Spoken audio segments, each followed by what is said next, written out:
Okay, let me find it. No. There we go. Hi, GB. You're first. Like old times. You guys, oh, there. It wasn't even registering that you were here. Hello, Al. I went right to commercial. Bucky Ann, weren't you just there? Yeah, What happened? I'm here. No, I saw you. You deleted her comment? Not here. No, I didn't talk to Oh, then it was L. I thought it was Bucky Ann. That was weird. Margot, Oh, I got it. 10, 17. There's Bucky Ann. But see, as soon as I came in, it went right to commercial, so I couldn't even get to first. That's not fair. Oh, well, even with the commercial, the chat still comes up, right? No, the commercial pops all the way down, takes the whole screen. Then you have to. Yeah, but you can Turn it exit the off and commercial X out and the commercial's still there, and but your chat will show if you hit the X on the chat. That side of the commercial. Yeah. I know, but even that extra step, what makes it so that you can't type right away. Hi, Al. Let's see. Hey. Okay, so So, here's my thing. Kohberger's, the first hearing was private because it was about the motion to dismiss the indictment by the grand jury, and that's behind closed doors. They couldn't talk about that for the first one, but it also came up during the second one. So the second one, the second thing is that there's a you can't, the media, there's not going to have a pool camera. It's just going to be a live stream from the court channel. And so there's no close-ups, like, you know, how the pool cameras zoom in on Kohberger's face or they pan on the gallery and all of that. There's one view, and it's just looking straight on into the courtroom. And then it'll turn and look at the judge. But there's no fancy camera work, so don't look for close-ups of his face and all that. That's not happening. And let's see. So today, the defense came on again to talk about the right for them to appeal to the Supreme Court of Idaho about the grand jury indictment, saying that there were mistakes and they need the right to appeal, and it's not just a stall tactic, and it won't even stall things is what they said, because other things can still go on, but they really want this. And then prosecution got up there and said, you know, there's no point to that, and it's so in the end it's that they're not going to be allowed to do that. Then the next thing, so he cannot dismiss his indictment from the grand jury. It's done deal now, and he can't appeal to the Supreme Court. So that was done. And then they had to talk about the trial date, which his lawyer got up and said all of the things that she still has to do, and even the prosecution was agreeing that they didn't think that she was being, you know, trying to stall it, or it does take a tremendous amount of work, and it is a death penalty case, and they have to take that seriously, and she still doesn't have parts of the discovery that she should have, and they still haven't gotten some of their experts they need to have, and so they're not going to be ready, and they want to have the trial in the summer so it doesn't disrupt the high school that's like right across from the courthouse or the college kids, and they will never be ready by 2024, she said. And the prosecution basically agreed. The judge did not want to schedule anything, couldn't think of scheduling anything out in 2025, and just wants to let it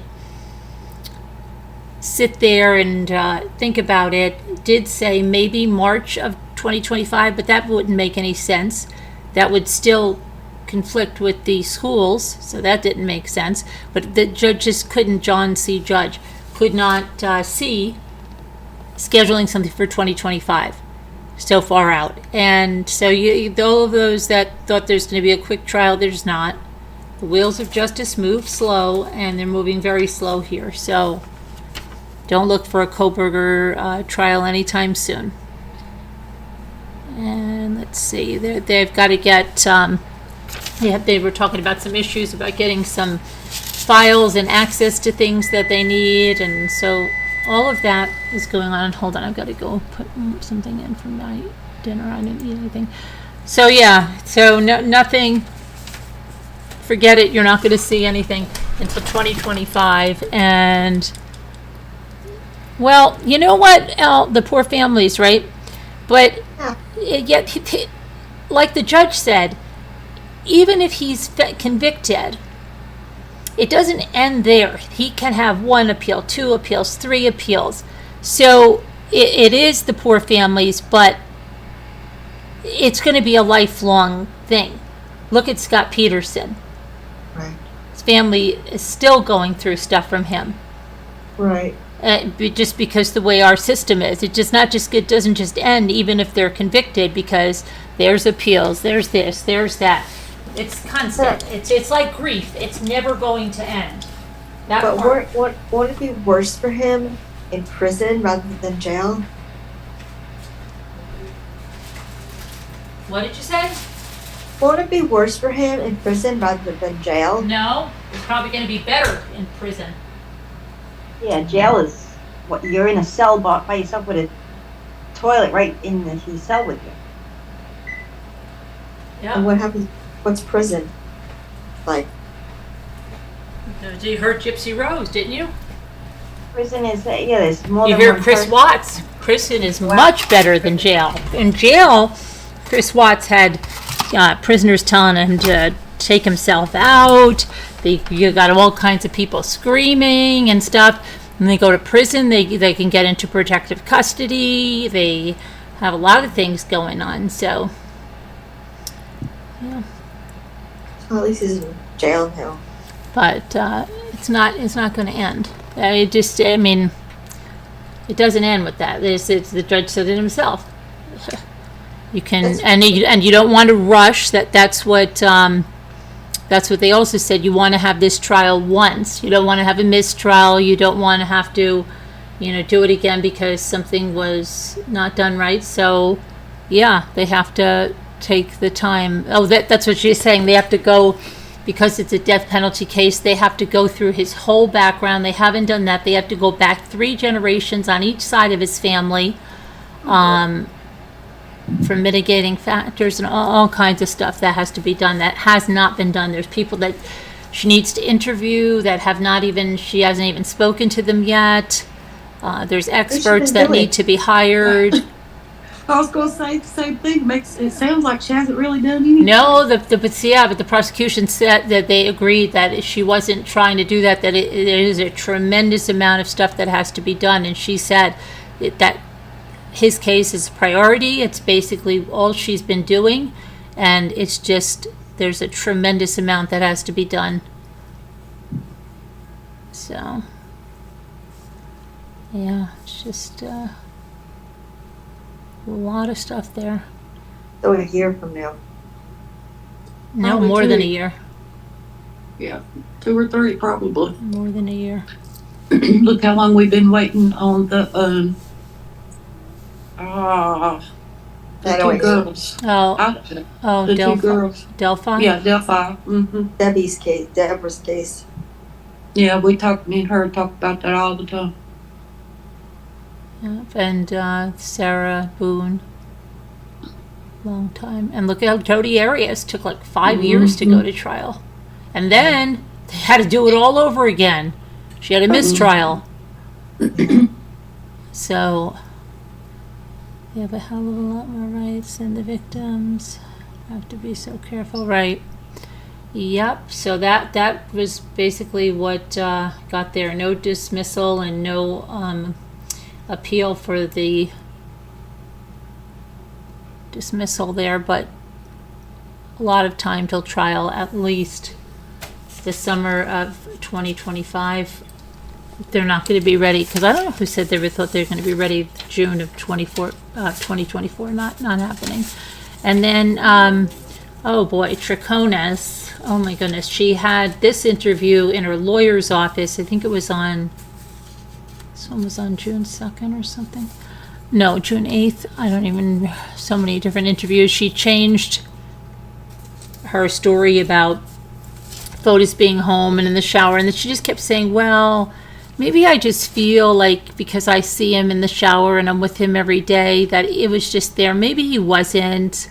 Maybe he was in the office. Maybe I just felt that way. She went on to say some crazy stuff about being scared. Like, she's like, oh, I didn't want to stay home because I was panicking. They're like, what are you panicking about? She's like, well, I thought Jennifer was going to come and kill me. They said, why did you think she was going to do that? Oh, because she has borderline personality disorder. And they're like, Fotis told you that, right?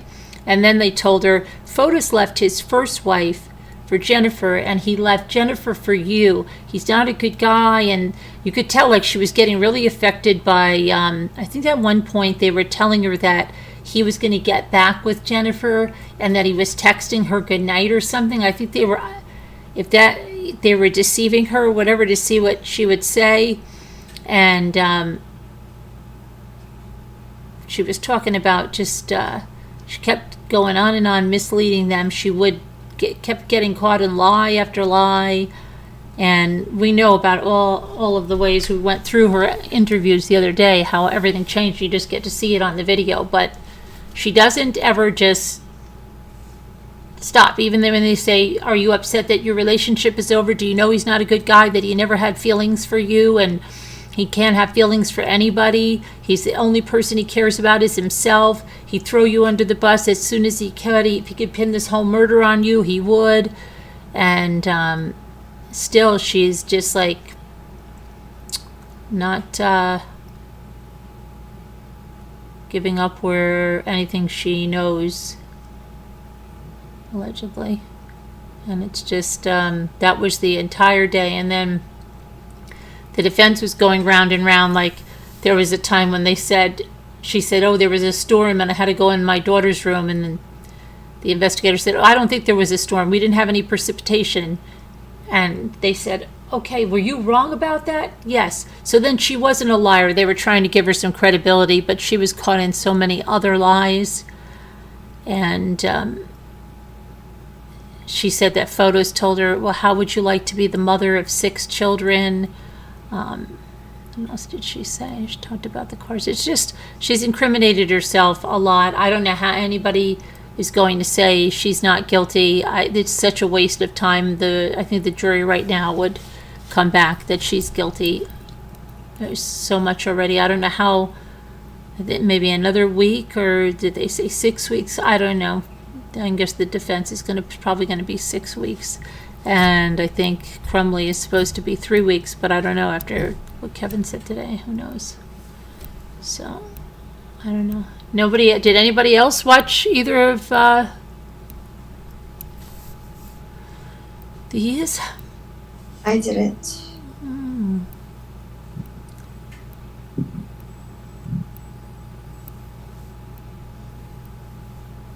No, huh? I'm going to have to start advertising for trial watchers. Scooter, what are you doing? What is that?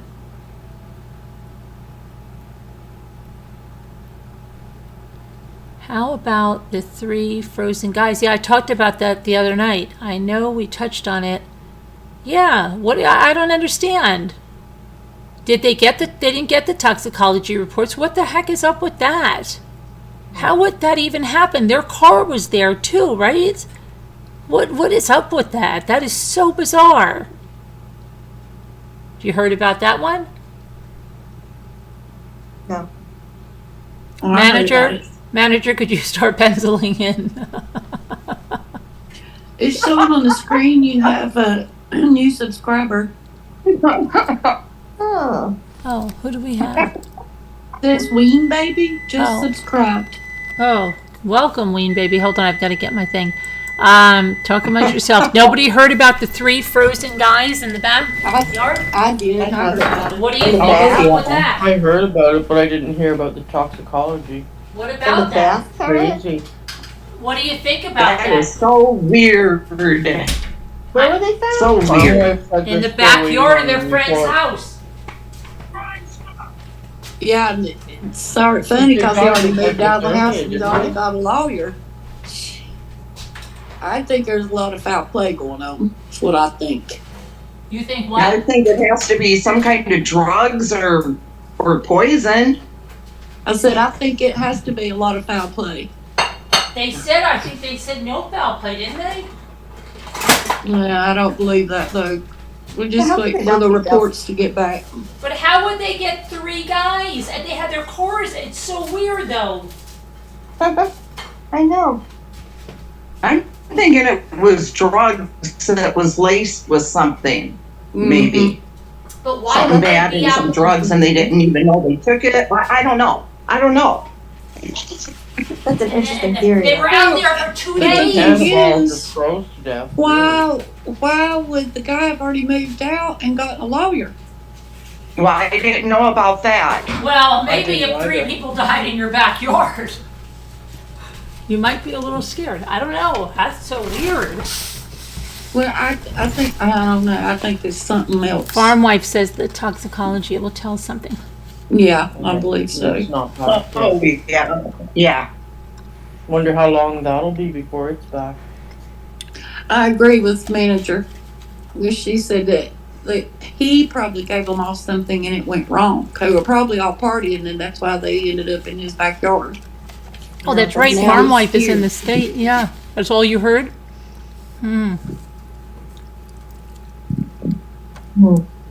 That makes sense for him to be scared and move out of the house and get a lawyer. That's Did- like something out of a mystery novel. Did he move out of the house? Yeah. Oh, I don't hear. I Oh don't. wow. Maybe he's scared. Either that or he was partying with them and stuff went wrong. 3 weeks at least, farm wife. But I wonder, did they have any signs of like a poisoning or overdose or anything? Needle marks?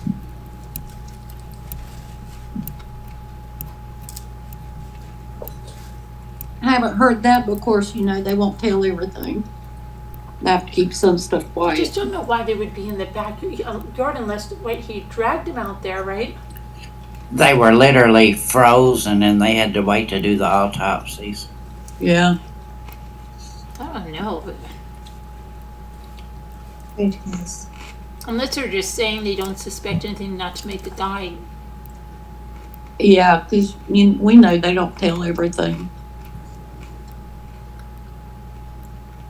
How would that happen?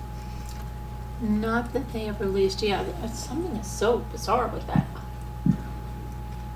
After I eat this, I'll look on social media. Sometimes they put comments that Yeah. you don't hear.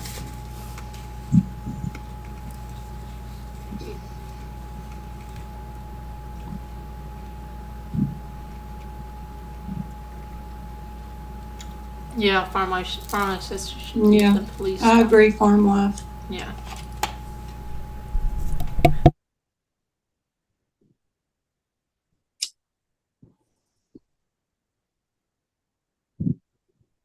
Did you know that they did the execution last night?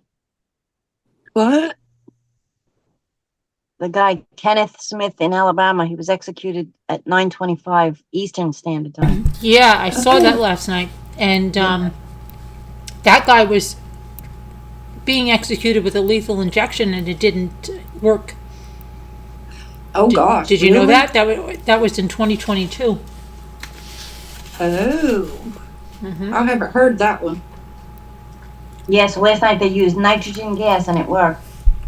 What did he do, Carolyn? I forget, I talked about it, but He was a pay for oh, hire. paid for, murder for hire, Oh, right? yeah, Yeah. Murder for $100. hire. Oh. He got paid $1,000 to kill some woman because the Wow. son speaking and the son said this, although it's finally over, it'll never be over because we still don't have a Yeah. Carolyn, farm wife said at least some of the guys' coats were left in the house. Yeah, that's weird. I mean, you would normally think that something happened and these 3 guys died in the house and he dragged them outside or something. And I heard wallets were left behind and the cars were still in the Yeah, road. the cars were in the road. That's what I'm saying. If they actually were outside, even if he locked them out, and let's say they're like, let me have my jacket, let me have my wallet, right? After a while, they get cold. They're still going to be coherent enough. Let's go in the car, unless they were getting had hot their- and burning up and saying, "Well, I got to walk outside and get cooled off." But wait a minute. What if he had their car keys? So they pick up a brick and throw it. Yeah, but they were, yeah, exactly. They would have been like, okay, buddy, open the door for us. There's 3 of them, right? We're going to Yeah. break the door down. The guy Yeah. has time to Unless go they to were- the neighbor's house and say, "Can we use your phone and call the cops? This guy won't let us in his house. He's got Unless guns." they And were drugged inside the house and started getting hot. I think the drugs sound the most. And they went, a lot of times when They people went get and laid hot like down. that, All they 3 of wanna them went cool out and off. laid down outside Mhm. Yeah. and died. And then the guy, Yeah. maybe he was coming off his thing inside. Right. That's There what was I this- think. In the drugs, they must have been very This a strong. long time. I'm talking about years ago, 30 years ago. I used to drink and not get drunk, but it was at a Halloween party and I started getting hot and I was dressed in Halloween costume and I'm like, I got to go outside to cool off because I felt like I was going to be sick. And people that do drugs do the same thing. Hmm. So it's possible that could have happened. Because I don't think if they were in their right mind, they would have left their coats and their wallets behind. And what about the guy that did leave there that's still alive? What's his story? Well, there's another guy that was supposedly there. Maybe he didn't do the drugs. Yeah. Well, is he Maybe. talking, Kevin? Is that guy talking? Maybe that's why he left, because he didn't do those drugs. I don't Yeah. know. I just found that he came on the scene here not too long ago. Well, maybe he didn't do them. Exactly. And this guy has been friends with these other guys for a couple decades. Mm-hmm. But how do we know it's true? What if this guy just told a mutual friend, you just say you were here? How would we know it's true? Is there a camera or something that saw him? I don't know. I just know that he's come on the scene, and it's just a kind of a new twist in the situation. I wonder if it's true. Wisdom hood.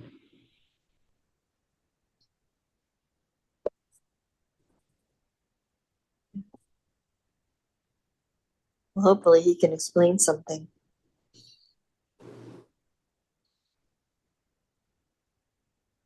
Or maybe he can tell what kind of drugs or something. Or And didn't they say the guy that lived there in the house had purchased football tickets for him to all go to a game? I don't know. Yeah. Coming up. Oh, okay. Farm wife said that the guy you're talking about said the others were watching TV when he left.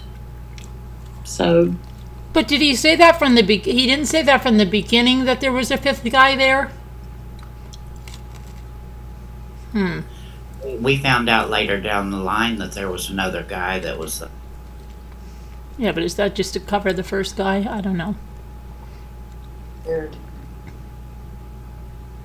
Well, Is the what guy you say. broken up? I mean, these are his 3 friends. I mean, is he... I don't know. I haven't seen any interviews with him or something, but I don't know. Usually you can tell if somebody's lying. Ever hear this expression, Carolyn? Believe half of what you see Either- and nothing what you hear. he could have left before they did whatever. Exactly. He could have left before they did drugs, or he saw them doing drugs and he didn't want, and he left. I mean, it's hard to say, but, just trying to think outside the box. It's a very strange, crazy case. Well, what makes it strange for me is the guy already moving out and getting a lawyer. So he knows something. Maybe they were too drugged and Have you heard, disoriented to even think to get in the car. have you heard his lawyer talk? Uh-uh. It's such an embarrassment. They're saying the lawyer needs a lawyer because the lawyer can't keep anything. Okay, farm wife said, Kevin, that is what the guy's dad said about taking them to the game. All other reports say they watched the game at home.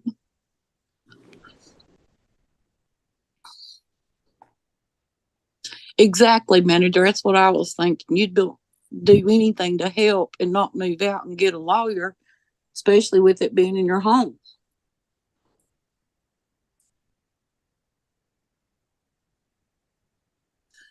Could have been Holly. He could have been the supplier. It's a very odd case. Yeah. Farm wife said it was a rental house. She's not surprised that he moved out.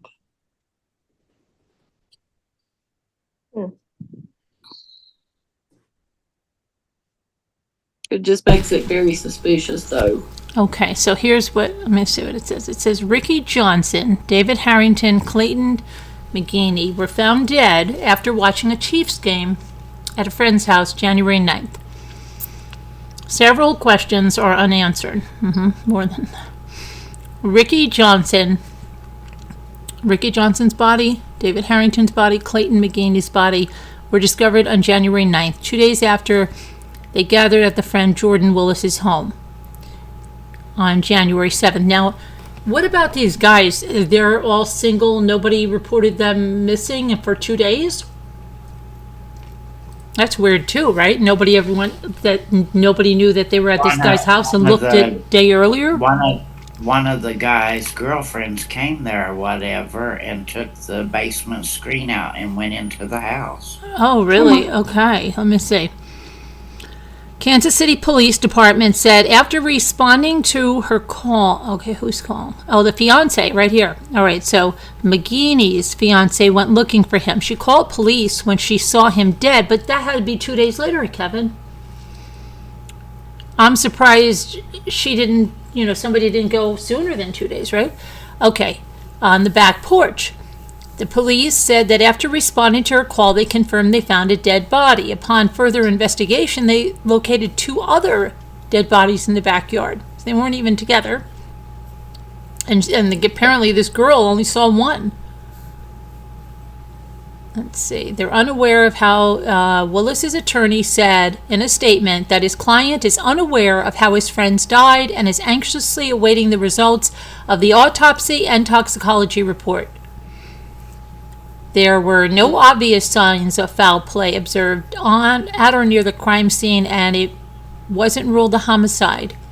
The deceased family suspected they weren't getting the full story. Nothing's adding up, said Johnson's brother, Jonathan Price, but primarily Jordan's story does not add up whatsoever. From the details, the night the 3 men died, questions still remain unanswered. Let's see what happened. Johnson, Harrington, and McGeaney were 3 close friends who often posted with each other on social media before their deaths. Johnson's brother said that he would see Johnson post with Harrington and McGeaney, but he wasn't very familiar with Willis, who was renting a home where the men died.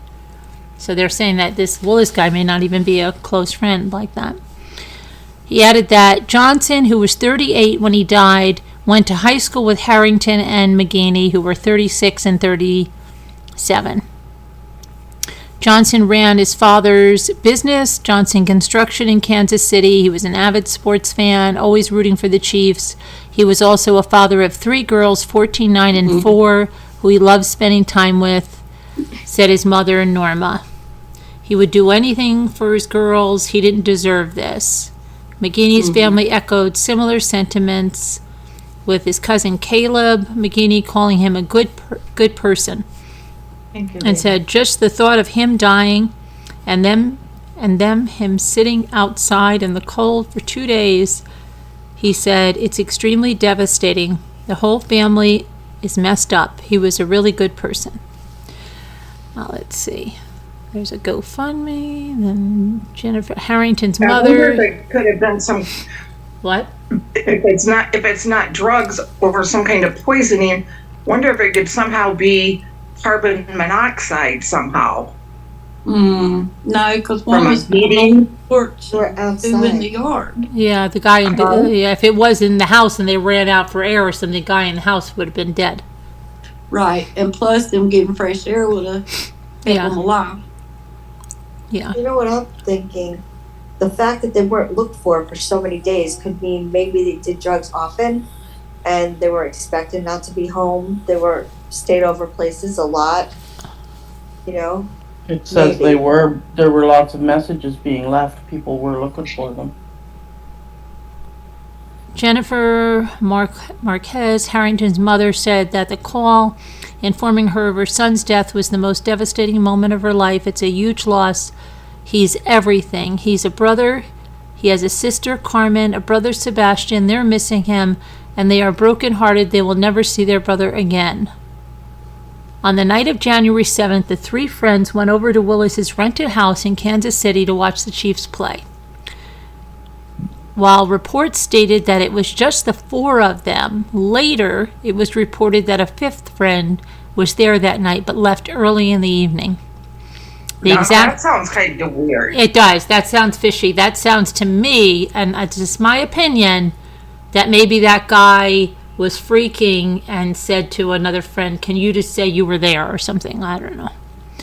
The exact Or time. I was thinking, what if that fifth guy is the one that somehow Did something? slipped something into all their drinks? Do you know what I mean? I'm just thinking Yeah. out loud. Yeah, but how come that fourth guy is okay and in the house? Yeah, I know. And how come Maybe no he one didn't called give for it to 3 days? him. I don't know. Yeah, I don't know. 3 full days, no one called the police. 2 days. In a statement to, let's see here. Picerno claimed that his client, Willis, last saw them when they left his house and he went to bed. So this guy's saying he saw them go out. Why would they have left their jackets and everything? That doesn't make any sense. I know. That makes no sense if their jackets were left there and stuff. He has no Wallace. knowledge that they remained in his backyard. So, allegedly, they weren't pounding on the door or anything. That all Well, sounds he real. didn't know he was there the whole time, and he No. didn't realize they were out there. Well, he says that his lawyer says that Willis last saw the men when they left his house and he went to bed. He had no knowledge they remained in his backyard. But someone's saying that their jackets were left inside. I don't see that here, but And their wallets. that's weird. The report that there was a fifth man, but he left maybe an hour or two before the other three. Jordan is not exactly sure of the time period. Yeah, sounds sketchy. The lawyer said that Willis went to sleep before now see, this doesn't make a sense. Now, another thing said that the lawyer said that he went to sleep before the three men left. When he would have people over at his house, yes, sometimes as people, they get tired. They're people, they are very close to you, and you feel comfortable going to bed and allowing them to leave when they want to leave. That's what his lawyer said to one media station, but said something else to another. Yeah. Jordan Willis has not spoken publicly about the case, but the lawyer has given statements on his behalf. After the police arrived, the lawyer said Willis allowed them into the house, told them all that he knew, and voluntarily consented to a search of his home. 2 of the victims' cars were found parked on the street, but the lawyer said it wasn't unusual for Willis's friends to leave their cars there overnight. But this is 2 nights, right? 2 days. The lawyer said all Willis wants is answers. He has known them for over 20 years. They're his friends. He's deeply hurt by their passing.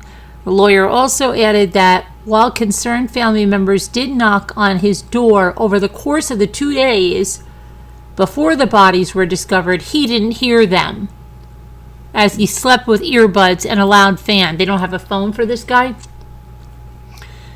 He said Willis did not receive any text messages or phone calls regarding the three men and did not see a Facebook message. Oh, get out of here. Come on. So he was either in like a 2-day blackout from something. Come on. That is just bizarre. That could be. The families of the victims have pointed out other inconsistencies with the lawyer's statements. The lawyer said his client was home sporadically in the 2 days before his friends' bodies were found. A few days later, however, he claimed that Willis never left the house between Sunday and Tuesday when the police came. What I meant to say is that he was sleeping and he left his bedroom sporadically. Oh, this sounds like a joke. It was on something too. Yeah. Sounds like they all did something. He just made it. And on top of alcohol, probably too. The name Yeah. of the fifth friend has not been released. However, the I'm lawyer fine. said that he left before the other three and that Willis went to sleep before the others left. However, the media station has since reported that the attorney told them that his client did not go to bed before they left, and instead he escorted the three to the door before falling asleep on the couch. WDAF interviewed the fifth individual who had a different version of events. The person emphasized to WDAF that all four men were awake when he left. The attorney for the fifth, Andrew Talsh, said that Willis and the three men were watching Jeopardy on TV when his client left around midnight. Families of the victims have been vocal about their suspicions of the situation. If I were to give a hypothesis for the three men to die in that way that they did, something had to have been in their system. Whether or not it was taken knowingly, I wouldn't answer that. This is Right, this yeah. is one of their brothers. He added, but something was taken because three grown men do not freeze to death at the temperatures that were there at the time with just alcohol involved. Right. Yeah. With the police still awaiting toxicology reports, the brother said he has doubts about the sobriety of the individuals. There's no way that a coincidence of three grown men who all are fairly smart individuals would die in that way on the same night without something else being involved. Even Yeah, I if agree. one of them was not inebriated, they would have brought the other two inside. Yeah. Yeah, I agree with that. Let's see. A cousin of McGinney said that he also felt something was amiss. Said 100%, I think the situation is strange. I'm not looking for anyone's head or anything, but my cousin was frozen to the dirt for 2 days. Harrison's mom said she just wants answers and doesn't feel she's getting them. I'm furious. Everybody is furious. Nobody believes this story. None of his friends, none of the families, none of us believe this. Huh. Crazy.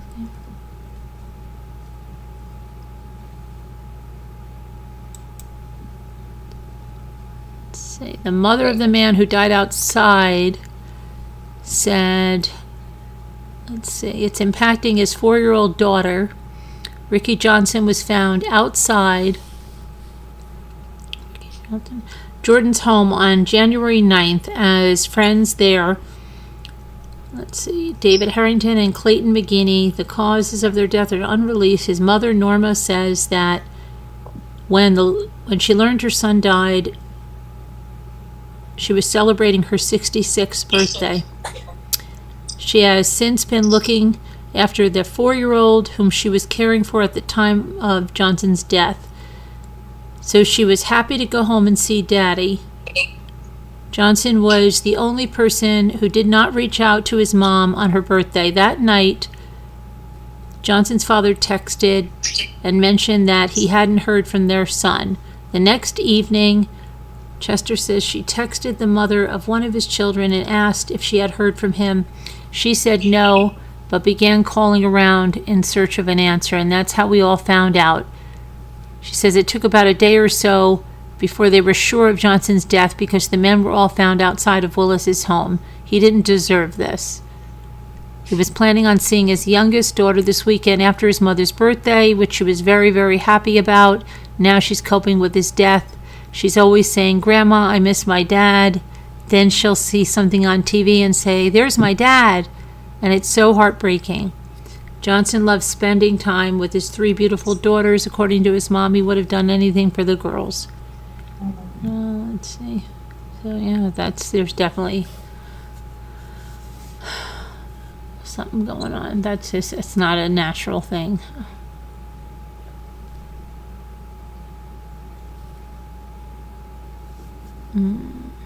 It's nuts.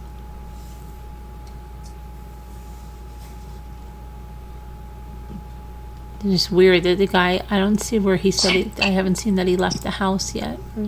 I mean but they were just renting, he was just renting that house? Oh, and with this case, I was watching something today on it, and there was a doctor on there, and he had said it is possible that they all suffered a heart attack at the same time. What? I don't believe that. Neither do I. Or stroke. Because they were watching the game, right? All 3 of Okay. them? I don't believe that. Yeah, that's not, no. Maybe they were He on named the it bus. something. They either did all that new drug, The ketamine ketamine? or fentanyl or something. They had something that did them all pretty in. Yep. I And agree. It was something Yeah. about being fans of sports hyper. What do you call it? Did they win? Did their team win that night? I don't know. The Chiefs, I think so. 'Cause isn't it the Chiefs against the Lions? I don't know. I don't know. I don't keep track of that. So it could have been, a fan-related syndrome, heart attack, or stroke. That doesn't make sense. Unless they all took something that And would They had have John- heart attack or heart stroke. attack. Oh, somebody said the friend who owned the house was some scientist working in Kansas City. Really? I'm just seeing this on social media. Someone said something about what are Zambi drugs? And walked Zombie? out. Zambi, it says. Hmm. And it says, and walked out to enjoy the cold weather and froze. Oh, well, if it is supposed to be zombie, then that's, It says Zambi. I know, but maybe they just spelled it wrong because or maybe that's what they're calling it now. That's the drug. when Yeah. You take it, it makes I bet you it's the feel zombie. hot. And yet you go outside, and that's why they end up naked outside all the time. That's that Mm-hmm. with the bath salts or something. Oh, right. Yeah. Yep. Really Uh-huh. hot. So they may have felt hot, but their bodies were really freezing. It's I'm gonna look up that one syndrome though, and I'll write it in zombie, chat. It's zombie. What are you going to drugs. look up? You remember a few years ago, the people with Oh, wait a ED? second. So here's somebody that's there. Now, again, this is all alleged. This is on social media. You take it with a grain of salt because she says that somebody was one of the people's cousins. It's so sad. She said they have some videos about it. She says that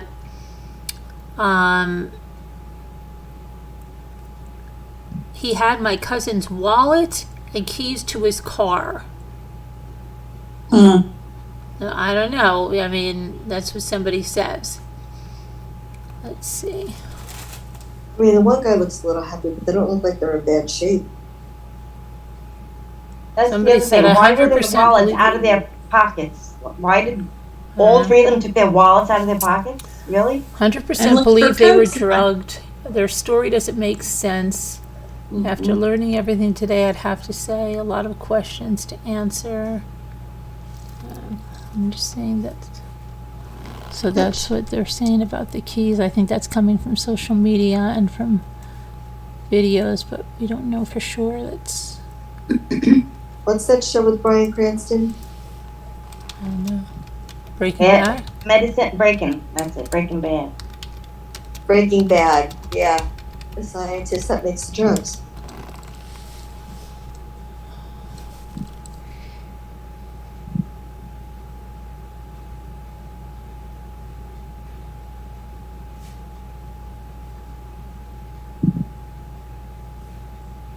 I mean, it may fit. Let's see here, so.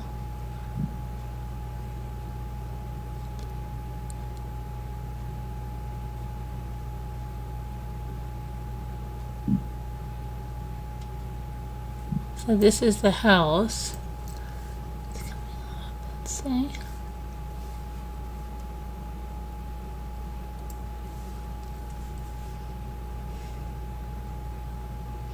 My husband banged on his door for 20. Okay, hold on a second.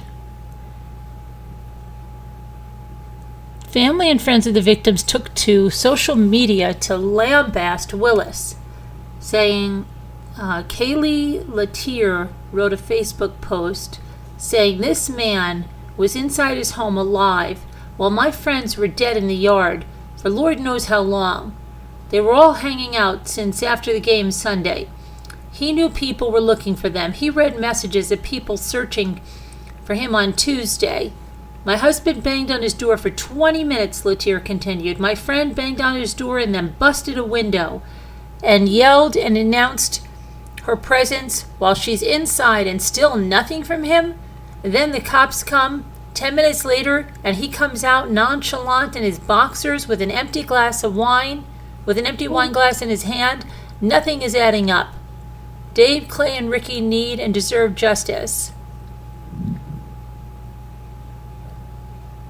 That's troubling.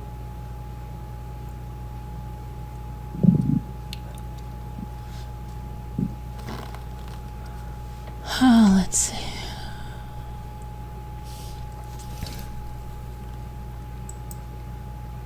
So what this is. How can you not know there were people in your yard? Do you not look out your windows? You didn't contact your friends the next day since you saw their cars out in the street? I'm sorry, none of this makes sense.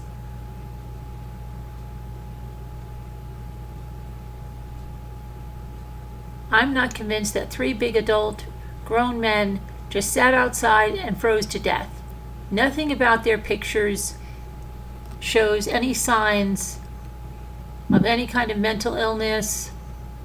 You get what I'm saying? And the homeowner comes down the stairs in his boxers with wine in his hand after 20 minutes of yelling and days of unanswered calls. Yeah.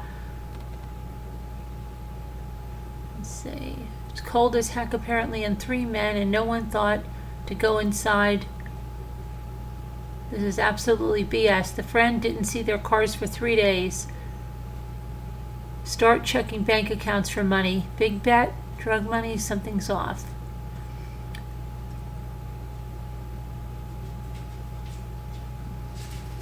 They went outside for a reason, and that reason could be to smoke some kind of drug, and that could have incapacitated them. As far as the guy not knowing about it, he may just not pay attention to what's going on outside his house, or he was drinking binge and somewhat incapacitated himself. There are all kinds of very powerful drugs on the street.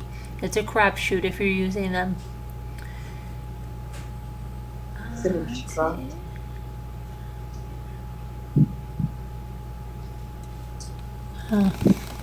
So Debbie, hypertrophy hyperosis is a condition induced by severe bad excitability. Wow, never heard of that. But for all 3 of them to have it at the same time, Yeah, that's odd. yeah, that's unless they all took a drug that induced something. Yeah. Zombieism. Zombie drug. That sounds like it.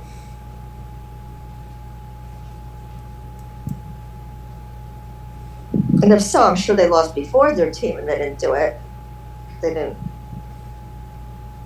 kill themselves or have that excitement.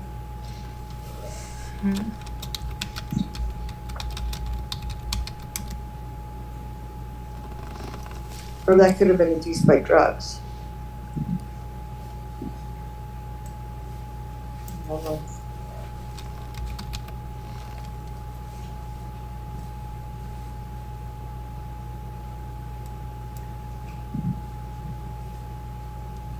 Bro, he's a pretty big guy. I mean, they must have taken some bad stuff.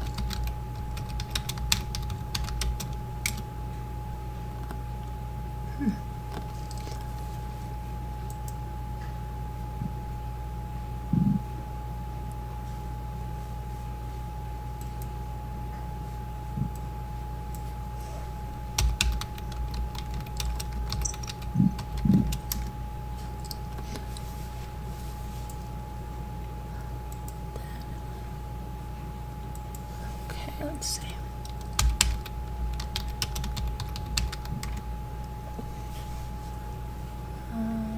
I mean, maybe he took the drug as well as them, only that it was his house, so when he didn't feel good or he felt weird, he went in his room and like maybe passed out on his bed, and they went outside. And by the time he came out of it, they were gone, so he just assumed they left.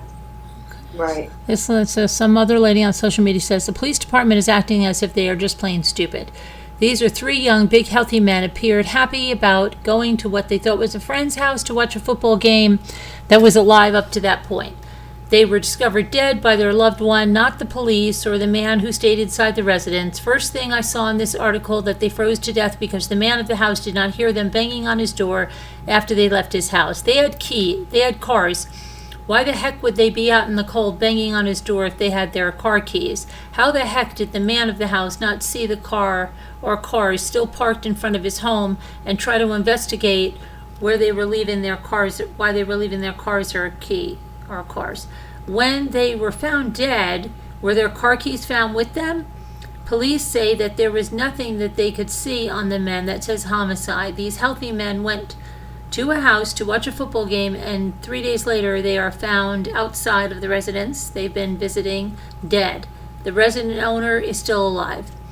Police say the resident of the house has been cooperating. It's coming out that the resident of the house is a scientist. Also, there's a fifth man who was there at the residence, and he is alive. The resident of the house and the fifth man have stopped cooperating with the police and gotten lawyers. The resident of the house has moved now. I know the police department where this incident occurred cannot be this stupid. Something is going on. The police said they do not see homicides. If the medical examiner has not given a cause of death, why are the police saying what it is not? Why are they saying it's not a homicide? Keep pushing, families. You have to stay on the police department to do their job. Yeah, so maybe that chemist guy made the stuff up for them. They took it, went outside, he went inside in his room, and then he just didn't die because he didn't suffer hypothermia, but they went outside. That's what I think. But And when they passed out from the drug itself, they were outside and froze while they were in that passed out state, and that was Right. it. they passed out from the zombie drug, maybe, and alcohol. Now, could you pronounce that word again? Let me see. Get my glasses on.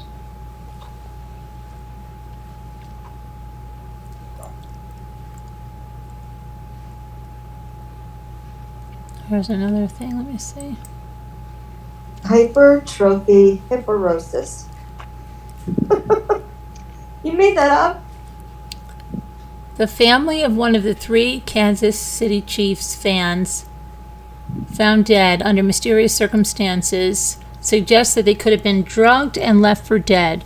Ricky Johnson's father made the explosive, unfounded allegation, even as cops made clear that they are not treating the deaths as suspicious. And they have stressed that it is not clear whether drinking or drugs were involved. The friend inside the house is a respected HIV data scientist. Ooh.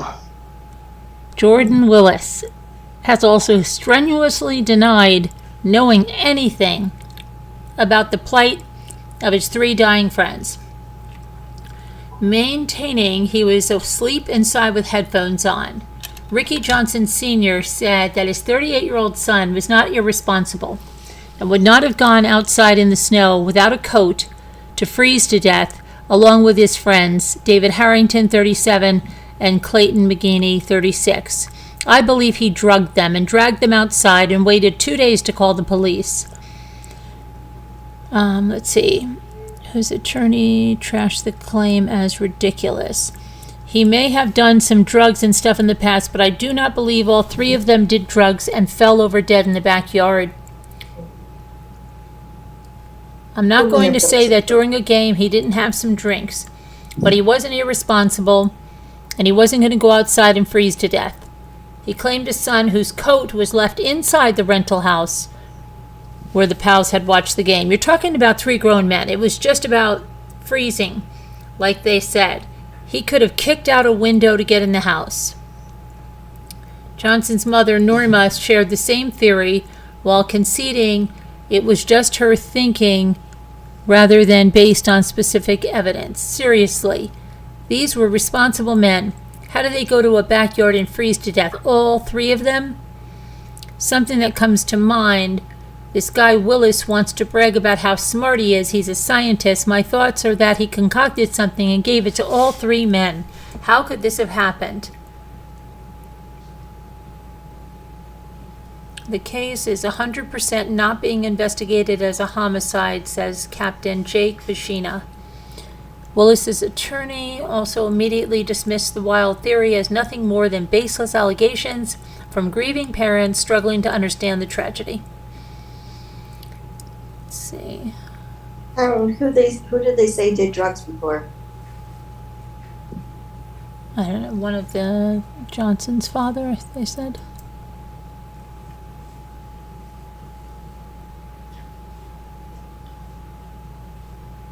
Let's see.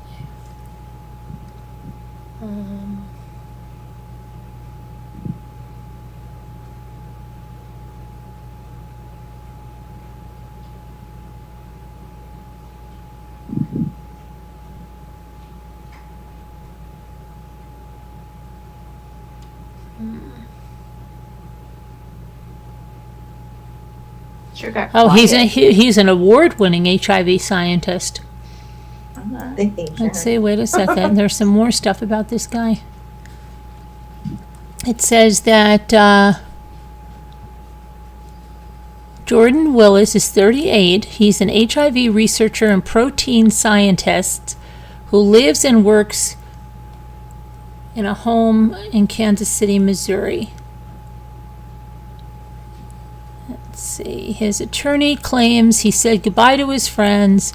Da, da, da, da. We heard all that already, but someone just said something else here.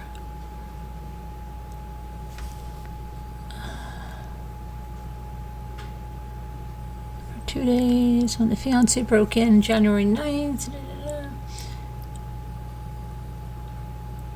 Let's see. Here's another view of the backyard there. Let me see, where'd that go? He didn't live in the house though, correct? He did The live. scientist. Well, no. What was he doing there? It's a. Oh, he was there when this happened? Yeah. But he didn't live in the house. He lived there. But who's saying that? Why are you saying that? Renting it. I'm just asking, did he or no? Yeah, that they were banging on the door. Didn't you hear that? It was his house. But he lived, okay, I thought he was the owner and, you know, it was being rented by somebody. Do you know what I mean? No, they said he was there. That's. Okay, what if, well, no, he wouldn't. I was going to say, what if there was remnants of some experiment and these guys touched it or I don't know, you know, like, and somehow it was, he didn't even mean for this to, I don't know. Officers No, say that- they arrived to find Willis in No. his underwear with an empty glass of wine in hand.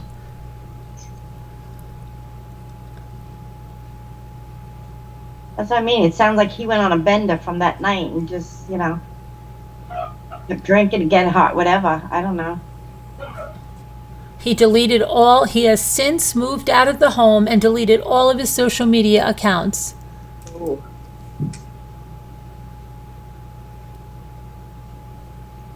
Probably Please, doesn't want to suffer the backlash. And then there's more. Then there's Jordan Willis's father defends his son, let's say. His father said he would never in a million years do anything. Willis's dad said his son is grieving just the same as family and friends whom have pointed fingers at him and theorized that drugs may be to blame for their deaths. Police have said foul play is not suspected and have stressed that it's not clear whether drugs were involved as detectives await autopsy and toxicology reports. Let's see here. These were all good friends of his. These were all people he went to school with, and he took them to a football game. Now they're saying he took them to a football game. Right. This is father saying this. He took them to a football game the day before for the Chiefs. He was also wearing noise-canceling headphones when concerned family members came calling. He allowed the police to search his rental home, which led to the gruesome discovery. Willis's dad's defense of his sons comes just hours after Harrington's own father said he's not buying Willis's version of what happened. Harrison's mother and I are both concerned that Jordan Willis played a part in this somehow, said John Harrington. There were 4 of you in the house, and now 3 of them are dead and you're not. That doesn't add up. Yeah.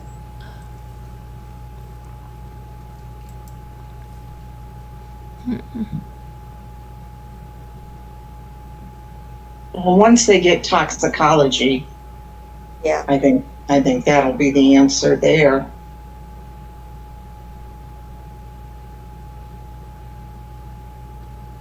If they come up drug free, I'll be baffled. I know, right? Right?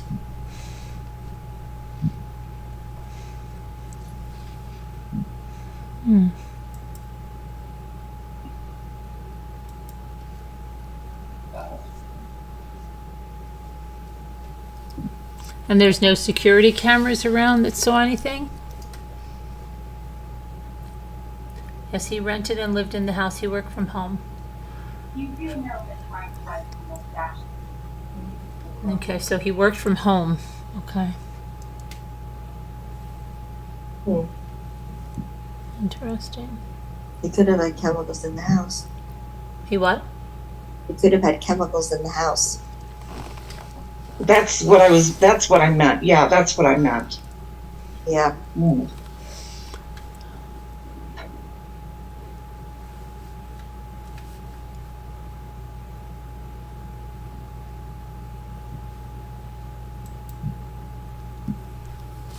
Get back to the chat. I'm gonna mute again Dave's TV.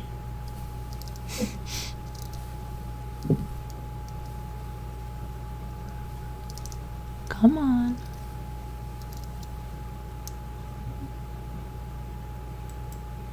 Can't find the chat. Trying to find the chat, guys.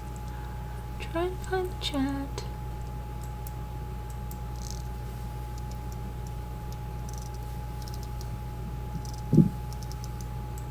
Come on.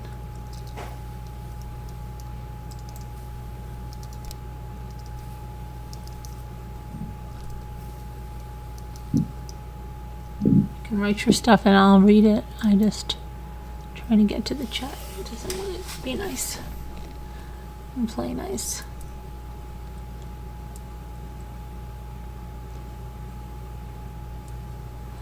Okay.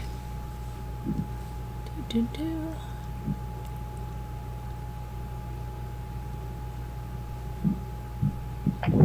Okay, almost there. 5. All right, back in. Okay, so let me see what you're saying. All right. Sweet dreams, Nelson. Good night, Nelson. Good night, Nelson.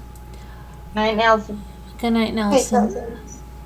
Yeah, I don't know. Yes, he rented. That's what you said there. I saw that. Farm life.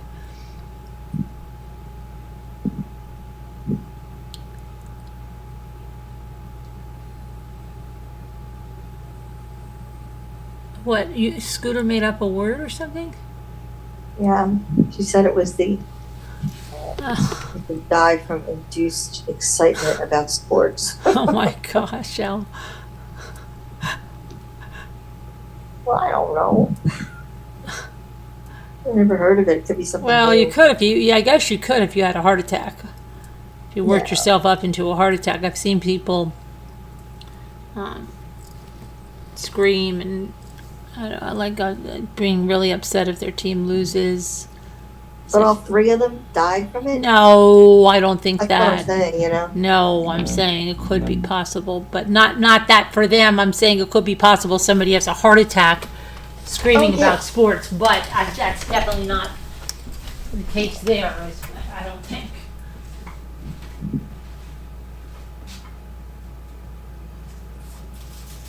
At all. Like that. At all.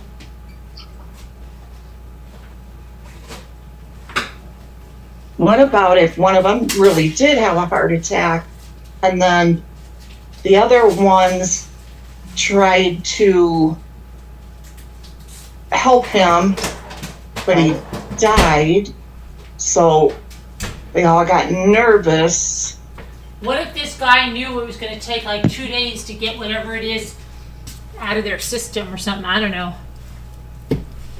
Yeah, I thought of that too. Yeah. Or And that hadn't they already been, well, they don't know how long they were dead, correct? 2 days. Well, I mean, the most is 2 days. Hi, Ashley Vestal.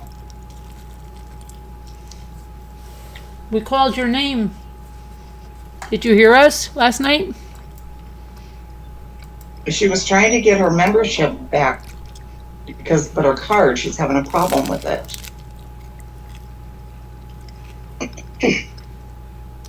Happens to me all the time. How come I don't see Ashley? She was here. I see Sassy talking to her. I don't see Sassy. Yeah, I saw her. Oh, there she is. Is not working. Oh.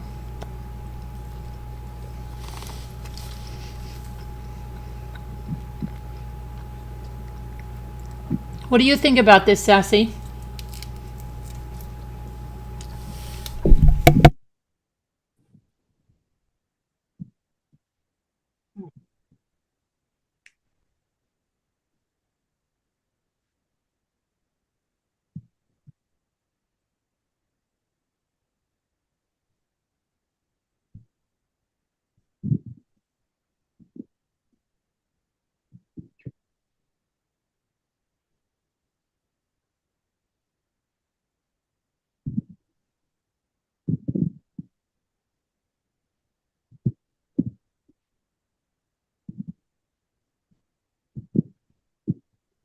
Wow, you don't know Sassy?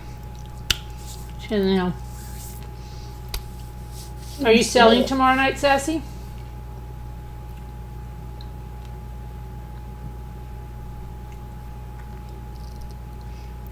She doesn't know. She doesn't know.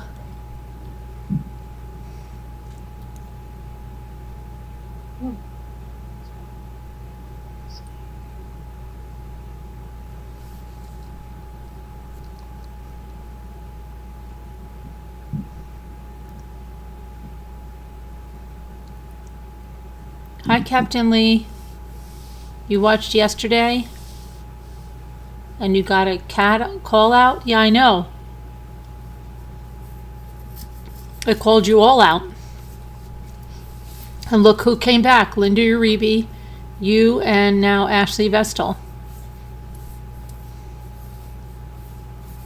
We don't know where Adventures with Beth is. That's troublesome. her because she's not even around. Weird. Right, and she said she was in the hospital. And then nobody's heard from her. That's very concerning. Very concerning.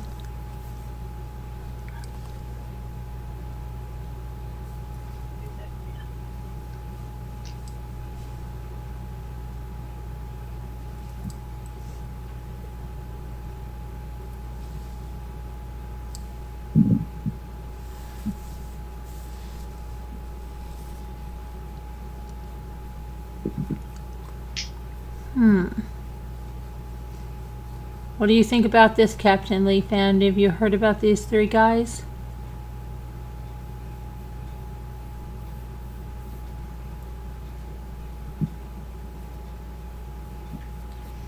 So he's a scientist, but he's working from home, so he's not in some lab all day. His home is his lab. No, why you're not doing experiments at home? He's probably interpreting data and stuff.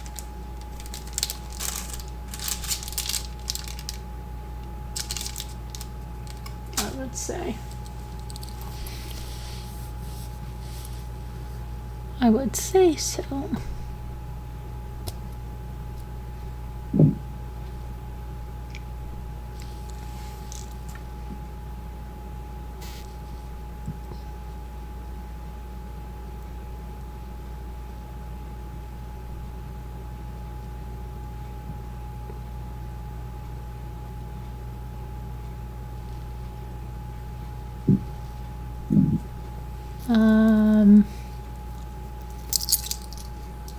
I heard of the three guys and it smells of foul play for me.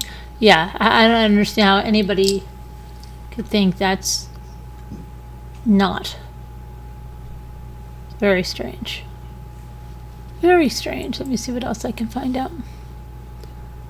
Well, he may not have given them the drugs to kill them. He may just have given them to get high.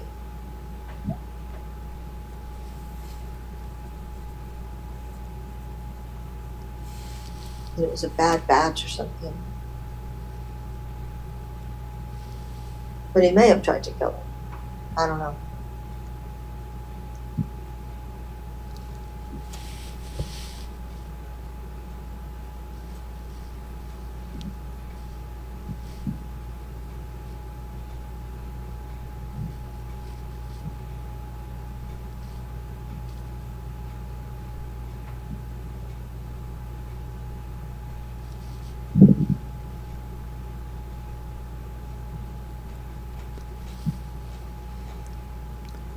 Who sounds like they're out in the wind?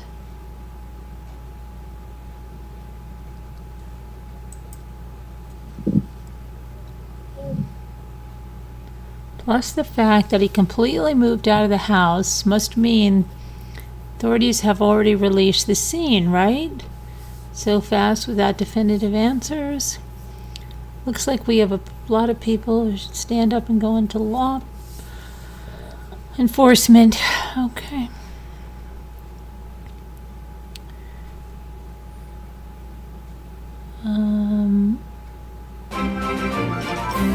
Uh-oh, did Ashley get it? No, that was Scooter Oh, there's Scooter. for 48 months. Oh, your 48th month. Thank you, Scooter. Gosh, you guys sound so excited. Well, that for was me. Debbie D was like, that was just Scooter. I know. Her again. Her again. Oh my gosh, she's got to go give herself a pat on the back. Oh. You should, Scooter. You deserve one. You sound like you're.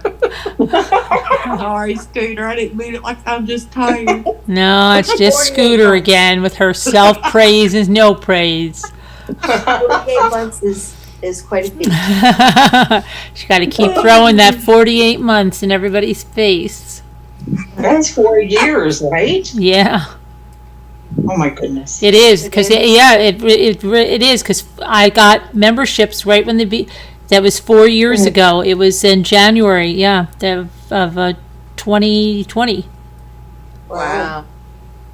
Manager, just go to the little symbol where, you would give a super chat or something. I don't And have it that will be symbol. there. There we go. Took a minute for it to pop up. I had to start over so many times it wouldn't matter. Oh, Lisa Hobbs. We haven't seen Lisa Hobbs. Hope she's okay. The guy on the penguin on the screen says Scooter has become a member. Oh, really? It doesn't know the difference. Yeah, Two Scooter Chick has become a member. Yay! Oh. Your little ducky's swimming like crazy, but it ain't going nowhere. Debbie D, 44 months. Yay! Congratulations, Debbie D. Wow. Thank you. Awesome.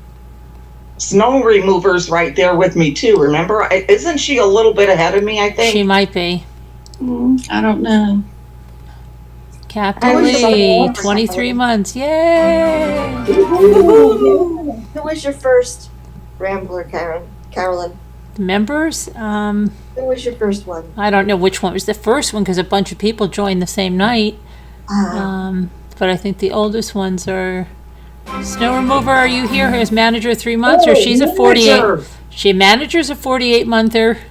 Oh, wow, Pretty sure she. manager. Oh, she's pretty sure she was the first member ever. Yay! Okay, Yay, manager. she's the first member ever. Congratulations. Yeah, wow. I was here a while before I became Farm wife. manager. I was a newbie. You're a newbie at 25 months. Yay!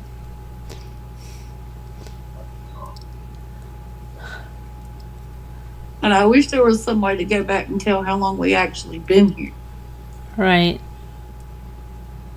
Woohoo! Well, you had to be one of the first, manager. Yeah. Ooh, farm wife. Oh, yeah, I think you said that. 25 months. Snow Remover, come and do your badge. Yeah, she's a little ahead of me, I'm sure. And where is Evie? I thought she was coming. She said she went to her son's. And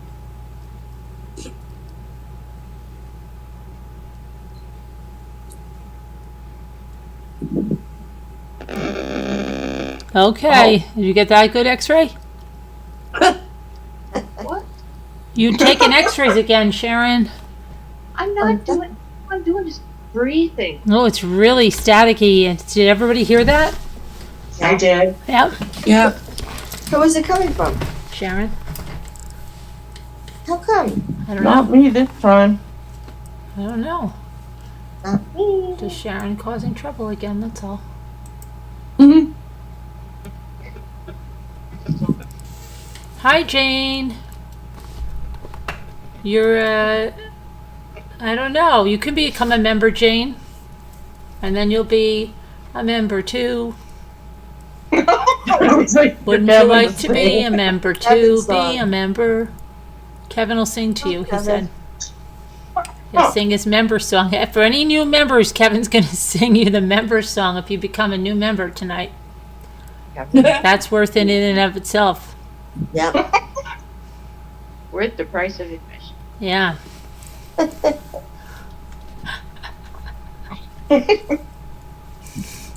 Don't you want that, Jane? But you're dying for that.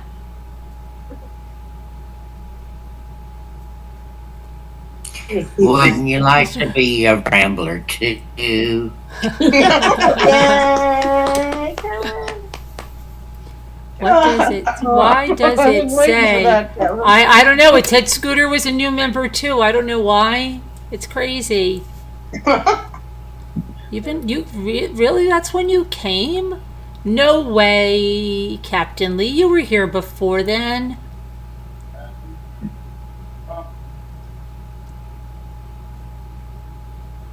Well, that is almost going to be. Wait a second. 2 years. I guess. I feel like you've been here longer than that, though. In Farm Life, I feel like you've been here longer than that, but. For sure. Yeah. You'll get another chorus of that, Jane.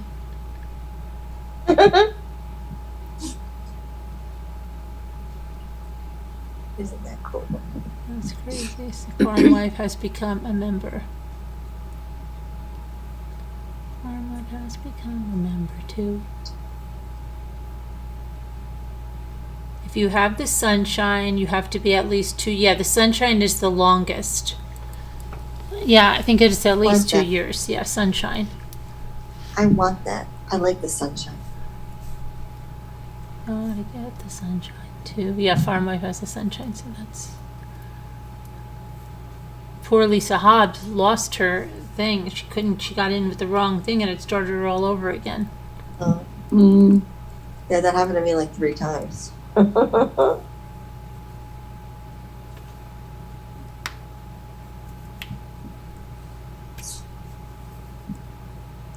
It's because you could never remember your password.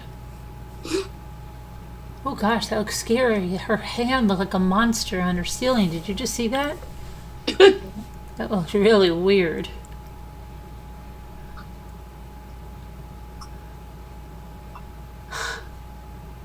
She's trying to recreate.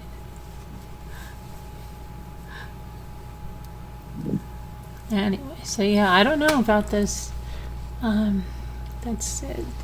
It's going to be a long time. There's going to be a lot of speculation on that one. Yeah. And then the guy deletes all, I guess, on all the social media. He probably had a bunch of people coming by and saying a whole bunch of stuff, right? And no signs of foul play. Someone was dragging you. And I came to check you out. And I loved it here. I felt at home with the friendly people. Really? That's how you came here, Captain Lee? Oh, I have a theory. Yeah? What's the theory? Maybe the scientists put something in their drink, some kind of poison, and they went outside to throw up. To throw up? Yeah. All 3 at the same time? Yeah, they all got sick. But if they did, that would probably take it out of their system, and wouldn't they come in? No, it was already in their blood. But wouldn't poison make them foam at the mouth? Wouldn't there be evidence of that? I don't know. Oh, what if it was accidental? What if he had some kind of a chemical in the fridge that was like clear and looked like vodka or something?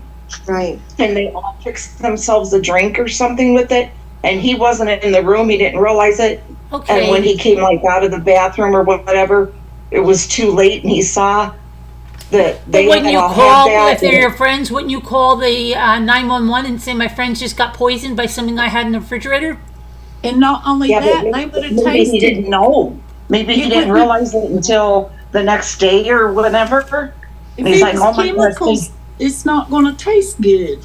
They Yeah, ain't going to drink that up. It had to be mixed in with something.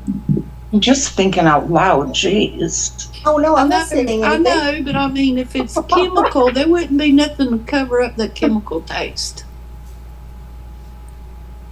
Cranberry juice? Orange juice? Mm-hmm. You'd still taste it. But they both, like, I mean, they'd all drink it at the same time. Like, cheers. Yeah. Something Doing made a them go cheers. outside. Yeah. Something made them all go outside. And if you're not going outside, go to the bathroom. Or Wasn't one found on the porch or no? They were all Yeah. outside? One was on the porch, 2 were in the backyard.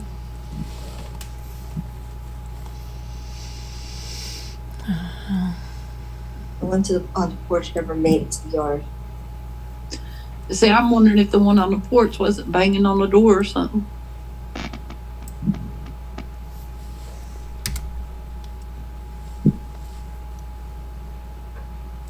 But if they were banging on the door, I mean, they were big guys. They could break the door down or break the windows at least. Right? You would think one of them would have left the door open. Unless he locked them out.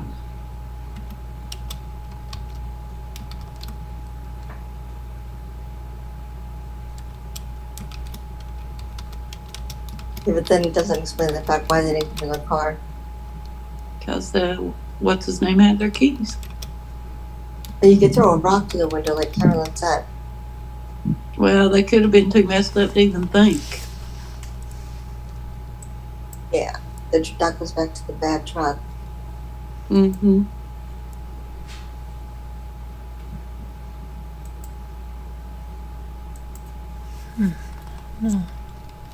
Maybe, no, was the porch outside too, or like an indoor porch? No, it was not. It was outside. Outside. So maybe, I don't know. I was gonna say maybe something was sprayed and they all ran outside. But it was too late. I don't know. Then that can would have been left around. Unless the guy took it and hit it. Yeah.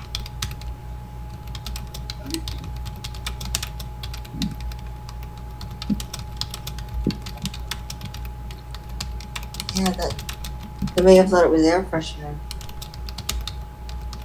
Why would a scientist leave poison spray around? Right, yeah. People over. Yeah. This is just so weird. It has to be drugs, right? Yeah. Yeah, I would think so. I can't believe It's this is a drug. very strange. I can't believe it's a drug called the zombie drug. That's scary. Yeah.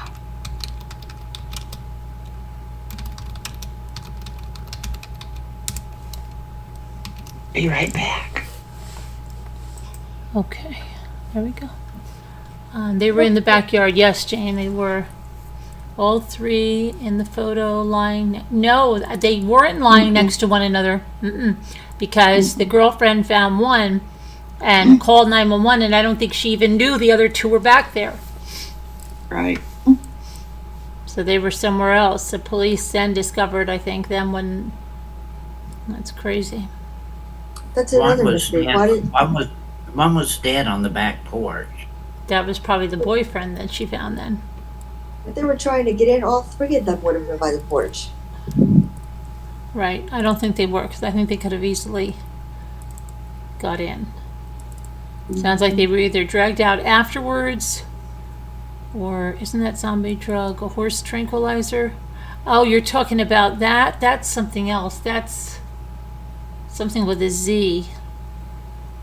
That's really bad. That, but I don't think they take that on its own. That's added to stuff, Yeah. and that won't even respond to Narcan.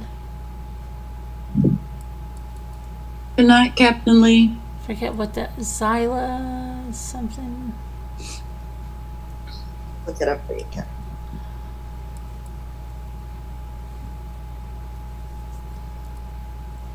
But I don't think they take that on its own.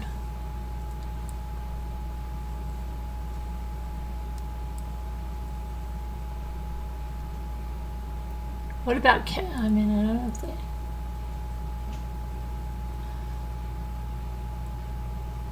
What about like those mushroom stuff? Yeah. Xylid. I don't see that causing that mushroom. No. Well, look at the one that went on that thing and stabbed her, but they weren't violent. I don't know. The horse tranquilizer is the zombie drug. The lady that smoked the weed or had the Yeah, reaction. but I don't think this. Yeah, what? Go ahead. And stabbed her boyfriend 108 Yeah. times. No, that's just crazy. Yeah.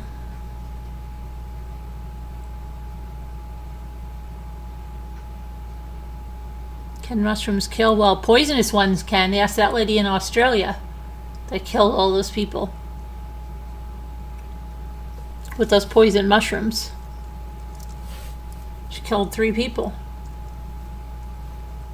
But then there's those other kind of hallucinogenic mushrooms, right?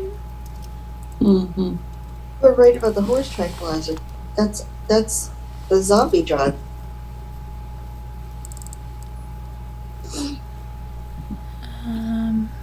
It's xylazine.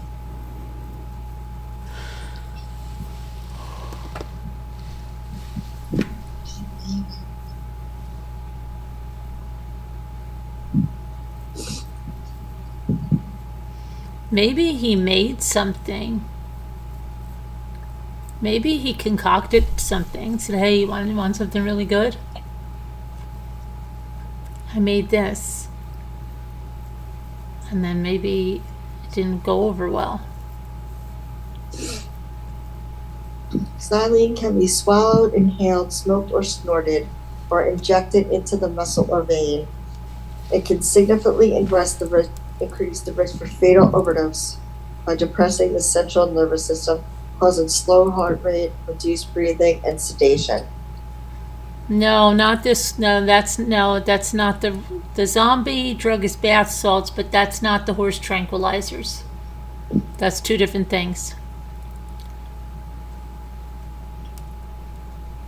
But maybe he concocted something and was like, hey, but maybe he had been taking it for a long time and he didn't realize that he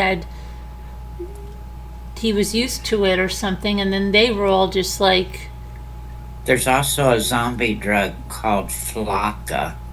yeah, that's the bath salts. Oh, Flocka okay. is the bath salt thing. At scientist's house is what I think. Homemade something, yeah. Maybe he did, and maybe he just didn't realize he'd been taking it, and maybe he gave them too much or Yeah. something, and it's weird that they just all went out. And I mean, I know, they all went out without their coats, no wallets, and he just goes to bed. yeah. And he like if he really knew they were outside there, wouldn't he know he's going to get caught pretty soon? It's xylazine. Yeah, that's the that's horse what- tranquilizer. Yeah, xylazine is the zombie drug. Yep.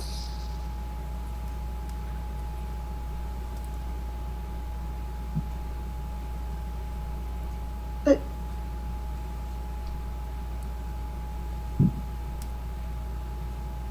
Crazy. what did the guy expect if he killed them on purpose? To just go to bed, leave the bodies in the backyard? Well, and he never might got not caught? have thought it was on purpose. If we follow what Carolyn just said, he could have been doing small amounts for a while and then Yeah. gave them too much. Right. And he didn't think of it being on purpose. He thought they would be okay. But then when he saw their cars outside, But there was snow too. Wouldn't there be drag marks? Those If men he were drug them big. outside, Yeah, but those men were big.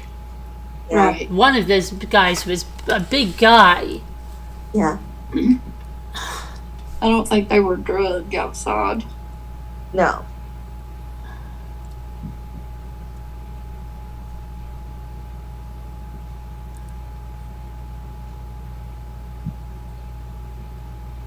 Let me see if that makes you hot.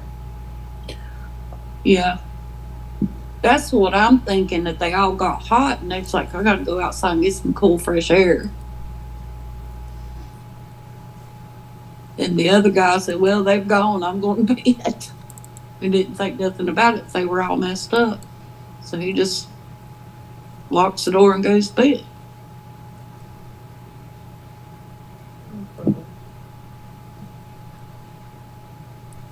Take at least 6 weeks, huh? Jane.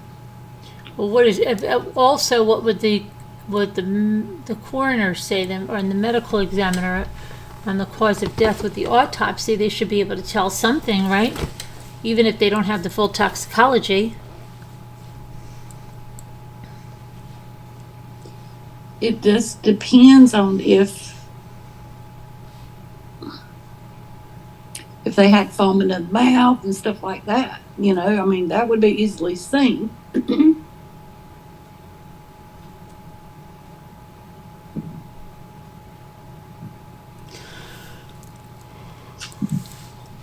So weird.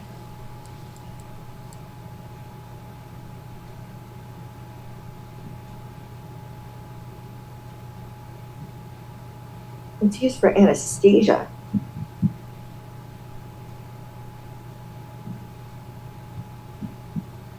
Right, you know when you're under anesthesia, you don't feel a thing.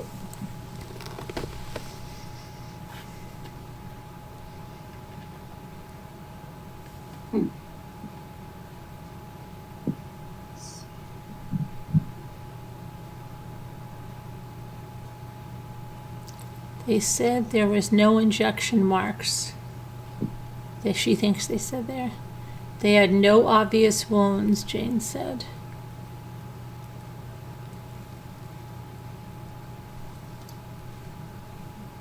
Weird. Say anything about getting hot. Very weird. What was it, a gas or something?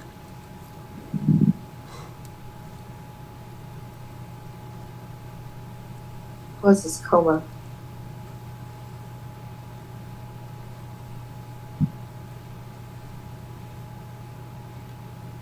Doesn't say upset stomach though. It probably did in there. This is something here.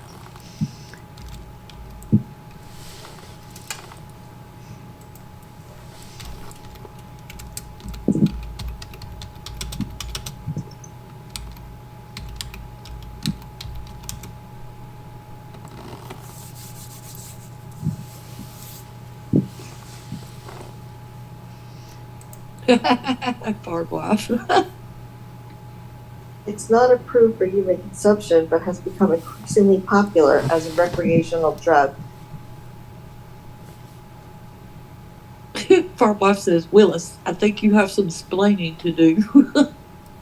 What you talking about, Phyllis?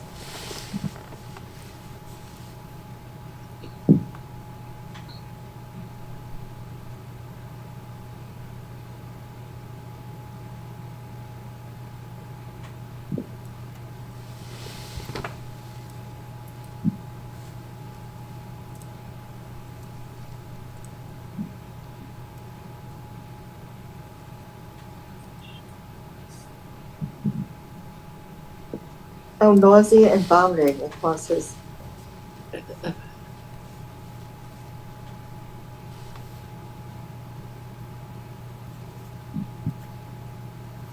But most ODs do.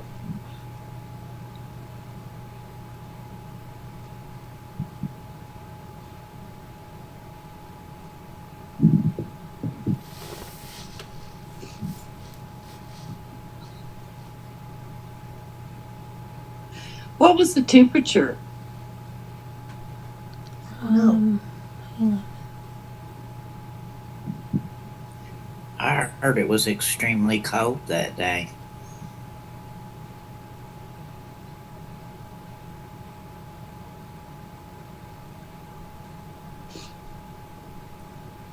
Let's see.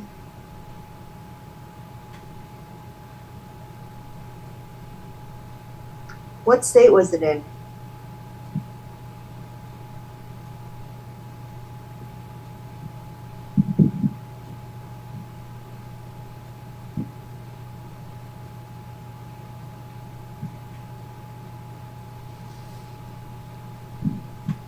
My wife said it was very cold. Wasn't it in Kansas? Yeah. Several lingering questions.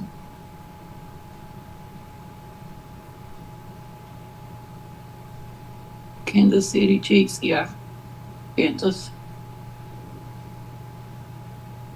It was so cold they talked about canceling the football game.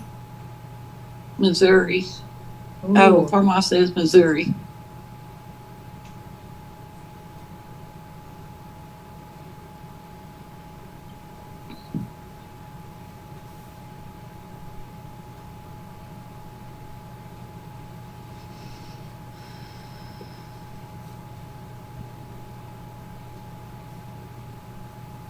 Yeah, Kansas City Chiefs are from Missouri.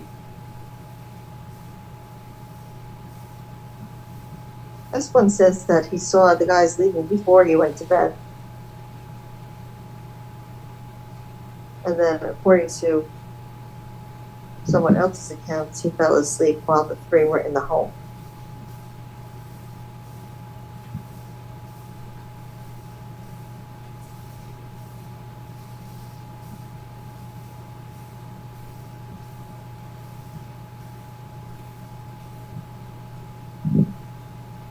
Below freezing temperatures that reached into the teens.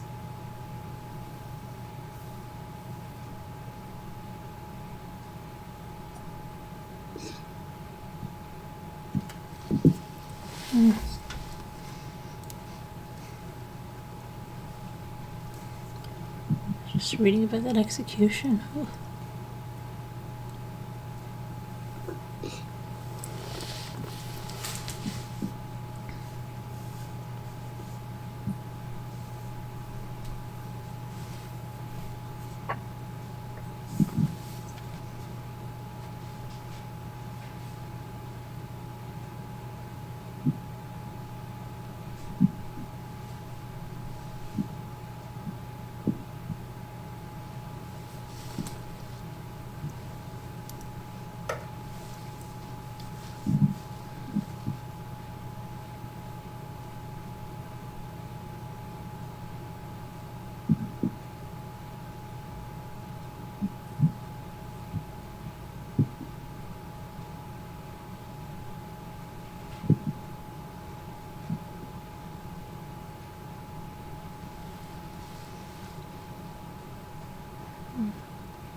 So let me see. So that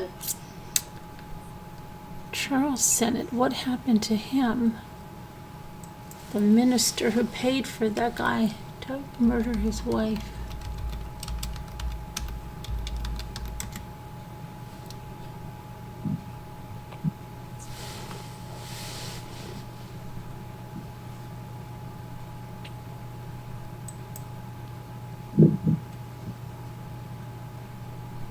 Ronnie May remembers the horrific March 18th, 1988.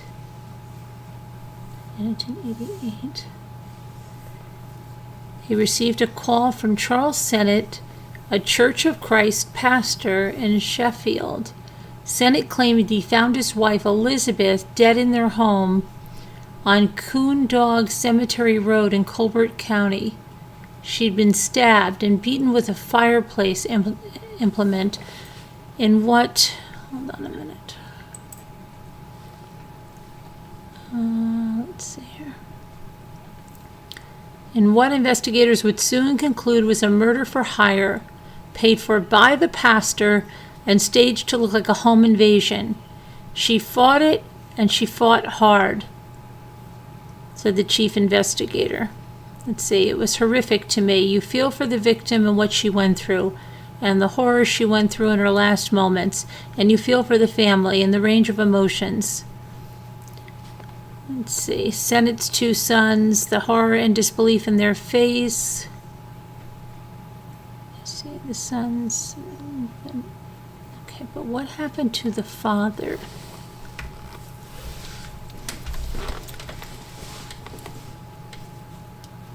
What happened to him?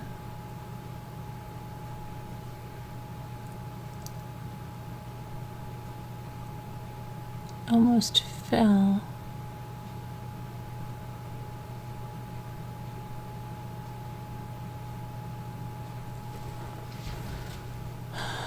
What the heck? What happened to the father that hired them?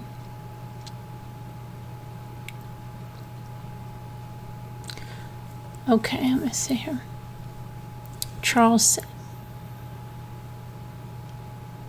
in interviews after Charles Sennett's death. Oh, wait a second. Immediately, hold on. The suspects' names came up and a call to Crime Stoppers. Okay.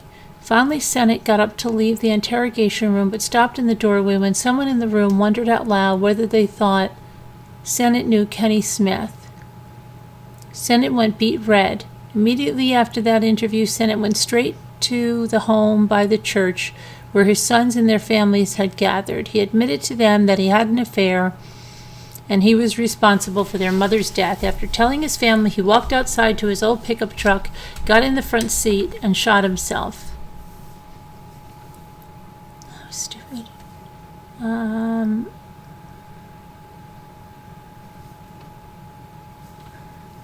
May, who rode to the hospital in the ambulance in hopes of getting Sennett to talk. He never responded and was declared dead at the hospital.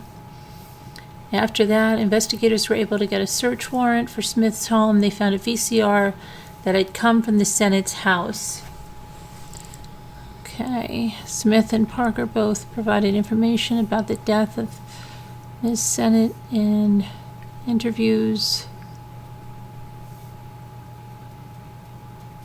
Parker was convicted and sentenced to death.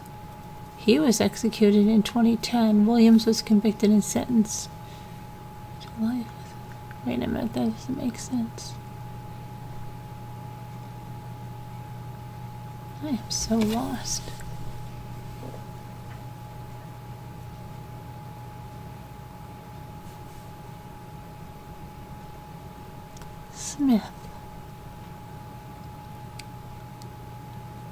Smith and Parker.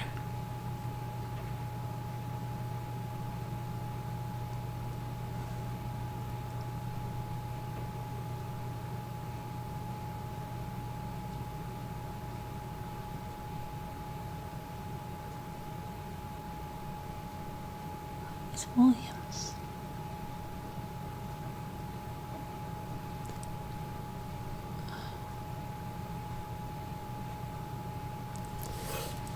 He had actually met Charles Sennett weeks before the murder.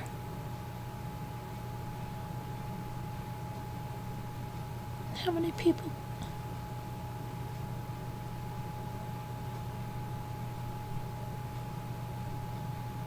Oh, here we go.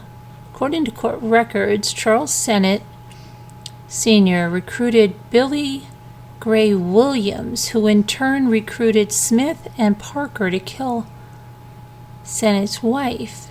He was to pay them each $1,000.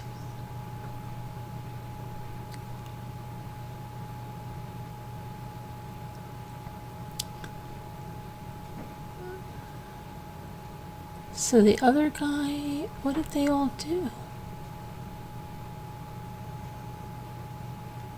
So they said that Parker was convicted and sentenced to death. He was executed in 2010. Okay, so I'm surprised. How come the other guy got so much longer?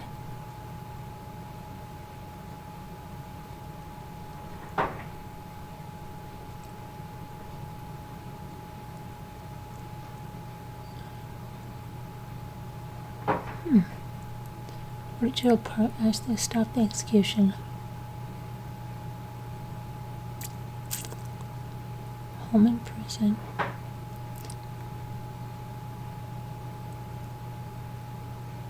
Stabbed.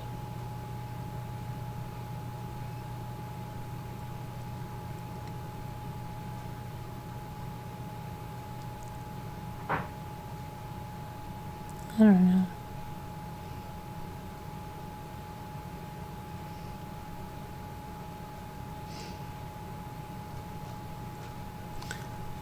Yeah,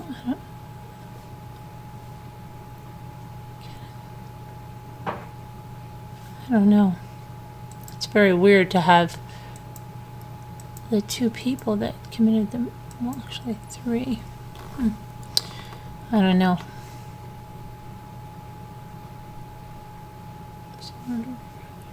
What, is everybody asleep? No.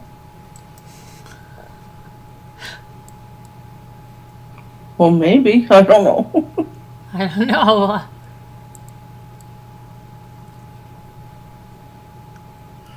No one is asleep. Waiting for you to sing again, Kevin. Well, you two could be the next member. Come on down. Come on down. Let me see if I can Don't get- make me do a public service announcement.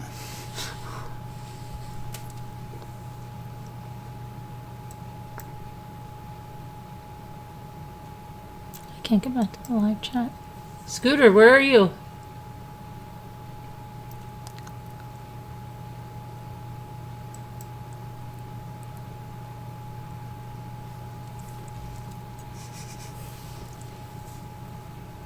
Al, you fell asleep?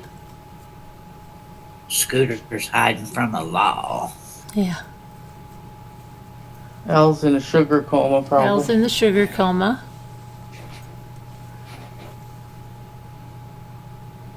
Sharon? No, I'm here. I just Oh, went right. to get a cookie. Oh, you just went to get another cookie? Yeah. I was going to have Sharon put you in the waiting room. Aw, How many are left, Al? why not just mute me? Well, because we want to have an active and lively panel. I would say she's got 4 cookies left. I bet you not. No, I have more than that, I promise. Mhm.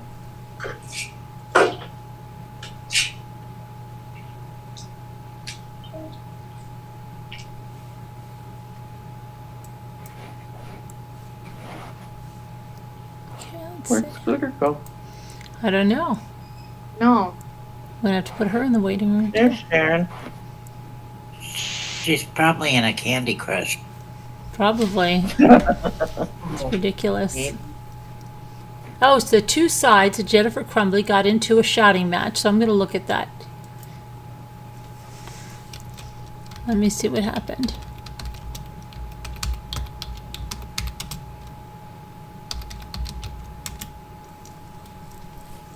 It's so weird the way that courtroom is, and they have the witnesses like flooded with light, and then they have that weird backdrop behind the judge. It looks like something out of like the Twilight Zone, like a really old movie, and it looks like it's filmed really weird. Do you find that? It's really bizarre. It's a very weird shot how it's filmed.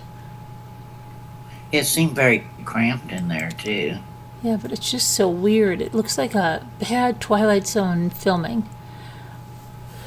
Okay, so let's see.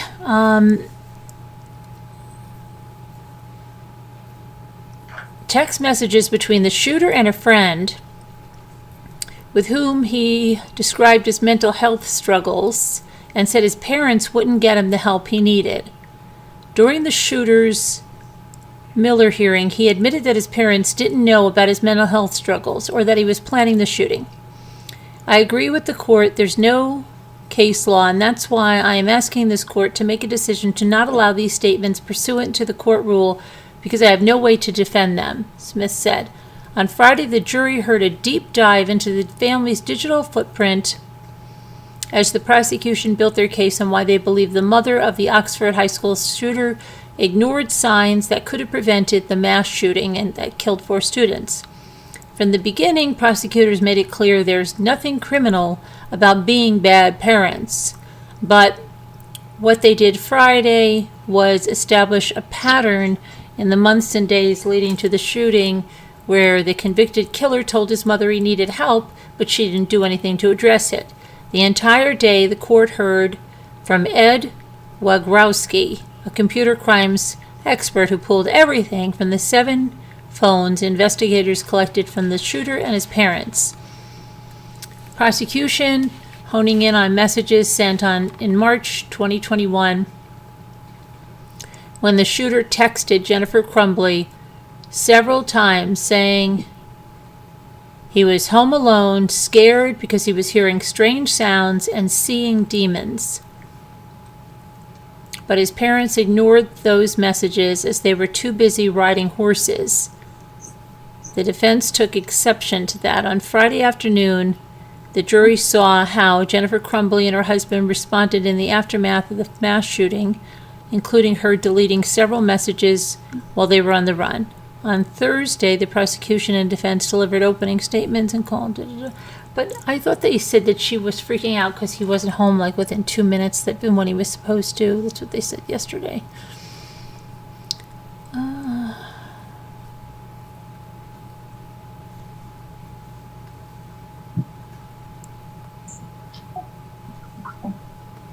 How come they didn't say the thing about them?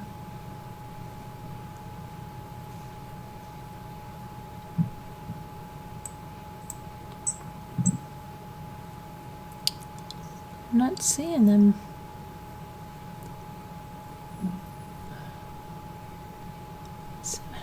The judge said, let's see, the Oxford shooter won't testify at his mother's trial despite being on the witness list. The judge said she won't allow it because his attorneys have said he will plead the Fifth Amendment. The shooter's attorneys are appealing his sentence of life in prison without the chance of parole. Crumbley's attorney challenged the judge's decision because she wants to call him as a witness. Smith also wants to question doctors about the shooter's mental health, but is not able to because the shooter chose to remain silent. Prosecutors prepared to go over text messages from the Crumbleys. An argument erupted in the courtroom over which messages could be admitted to avoid discussing the Crumbley substance use. Smith wanted to exclude references to Jennifer's drinking while her son was texting her about hallucinations. Judge Matthews ultimately ruled that certain portions would be left out of evidence, but most of the messages would be allowed for the jury to see. There is substantial evidence that has been excluded that show the substance use of James and Jennifer. Substantial, Assistant Prosecutor Markey said. We're not introducing any of that because of the court's ruling. Edward Wagrowski, former Oakland County Sheriff's Office detective, was an expert in forensics, took the stand for hours to go over texts and Facebook messages between Jennifer and Jason, son. The messages included conversations between the Crumbley parents on March 17th when they were with their horses. The shooter claimed in a text that the house was haunted and that there were some weird things happening. At the same time he sent the text, the Crumbley parents were taking pictures of themselves on their horses, and Jennifer did not respond to her son's text. Roughly 25 minutes later, he messaged again, asking for her to at least text back. Evidence showed she didn't text back, but she did call about 90 minutes later. Wagrowski said a few days later on March 21st, there were more concerning messages, these coming from the shooter where he claimed there were clothes flying off the shelf.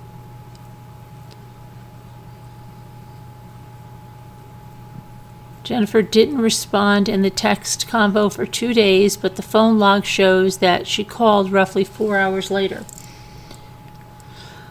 Wagrowski also discussed text messages between the shooter and a person described as his only friend. The shooter and his friend exchanged thousands of messages, including ones in which the shooter revealed he was paranoid, hearing voices, and wanted to call 911, but was scared doing so would upset his parents. Like I am mentally and physically dying, the shooter said. On Monday, November 29th, a day before the shooting, Jennifer searched the web for information on clinical depression and then exchanged messages with James about her horse.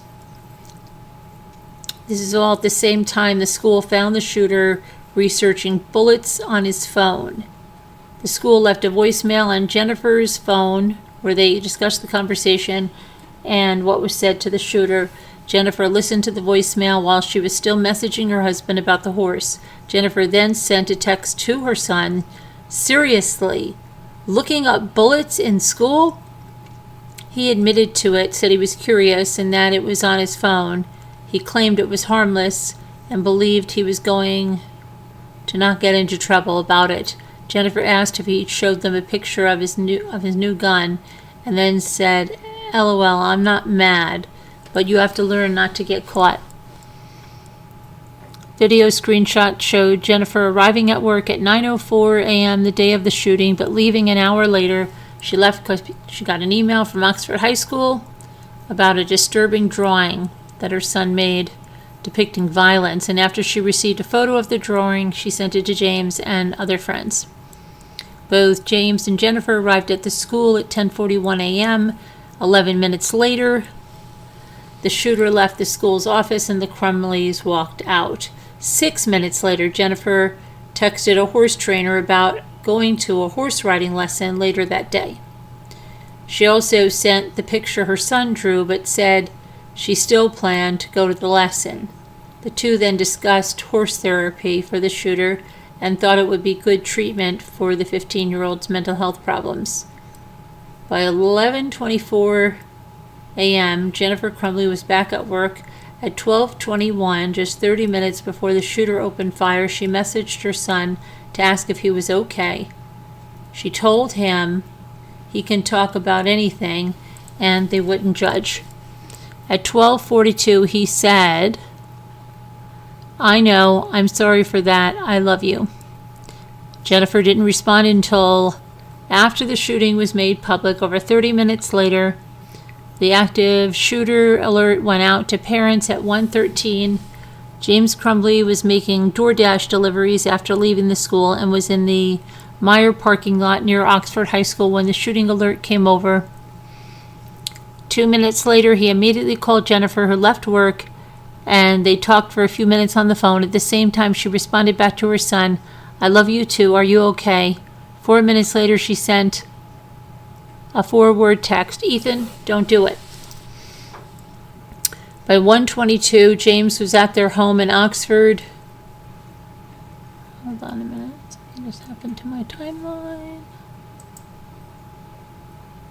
Okay.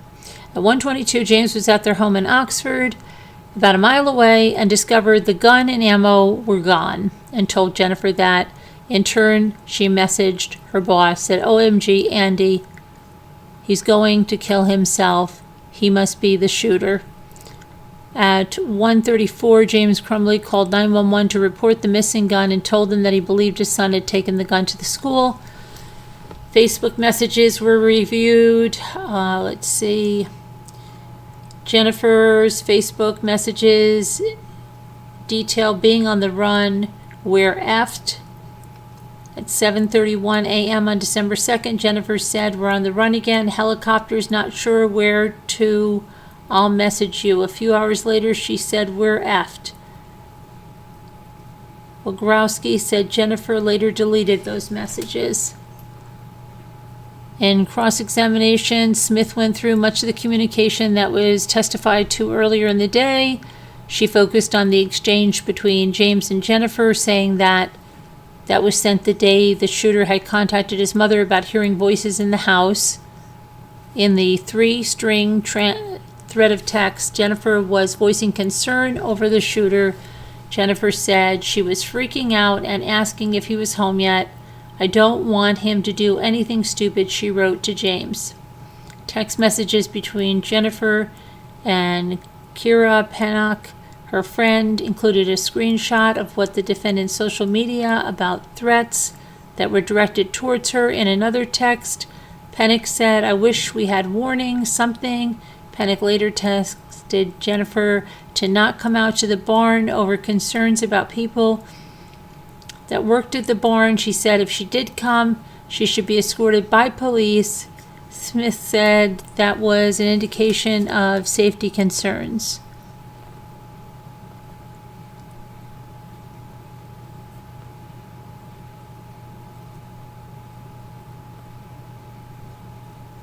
The fire exchanges.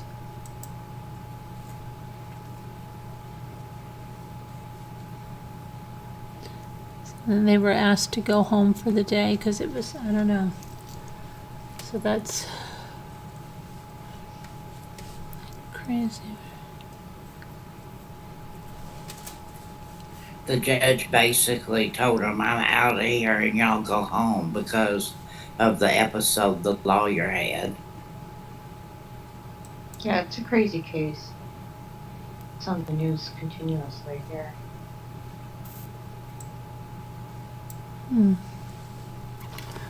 Well, It's not terribly far from me, really. no. Few school districts open. Not that.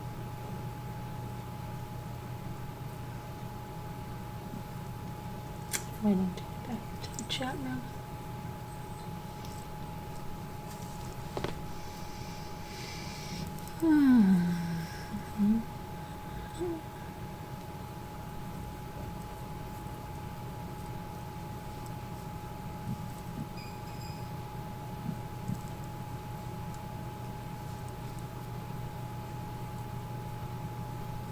Bucky?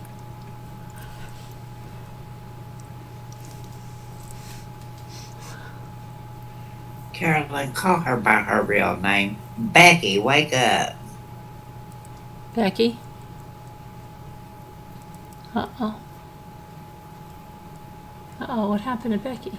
She moved. How did that happen? That was don't know. weird. Okay, let's see. Let's...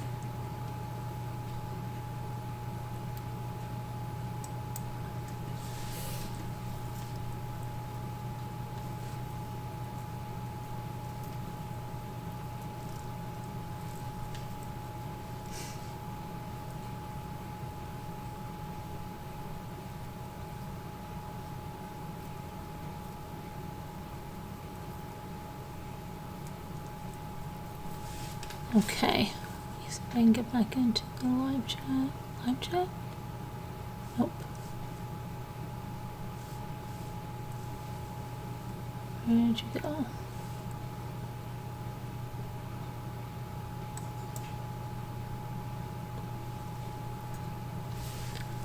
So quiet. It's like we're not playing a quiet game.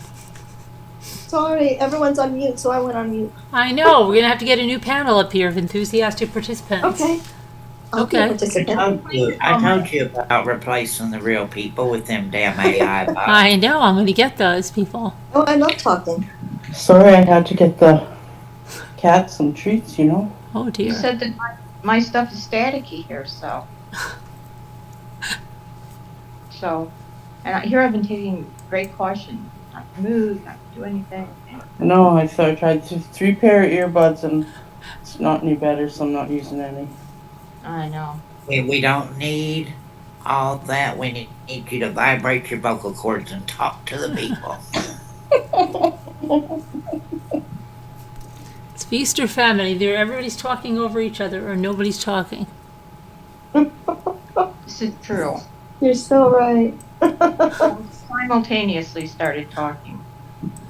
Early day, I don't remember. Well, I just came back in the room when I heard Yeah, something about talking. everybody No started. one's claimed to be perfect. Oxford No, High we're- School is What one of the about yours, largest high Helen? schools that you have ever seen. Do you live near there, Jane? Do you live near Oxford? Who?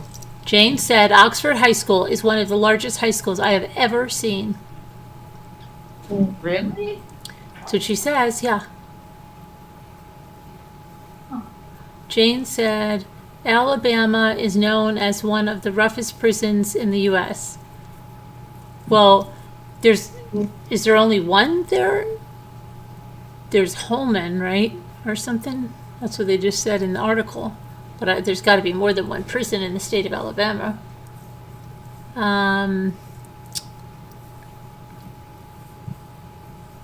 Isn't Scooter a retired sheriff? Yeah, she was impersonating a sheriff. Let's see. Jane said it bugged me also. What bugged you, Jane? Let me say what bugged Jane. I would have to have answers. What crazy? Well, I guess not knowing. I think about the 3 guys that died. Oh, yeah. Okay, do you live up there, Jane, by that high school?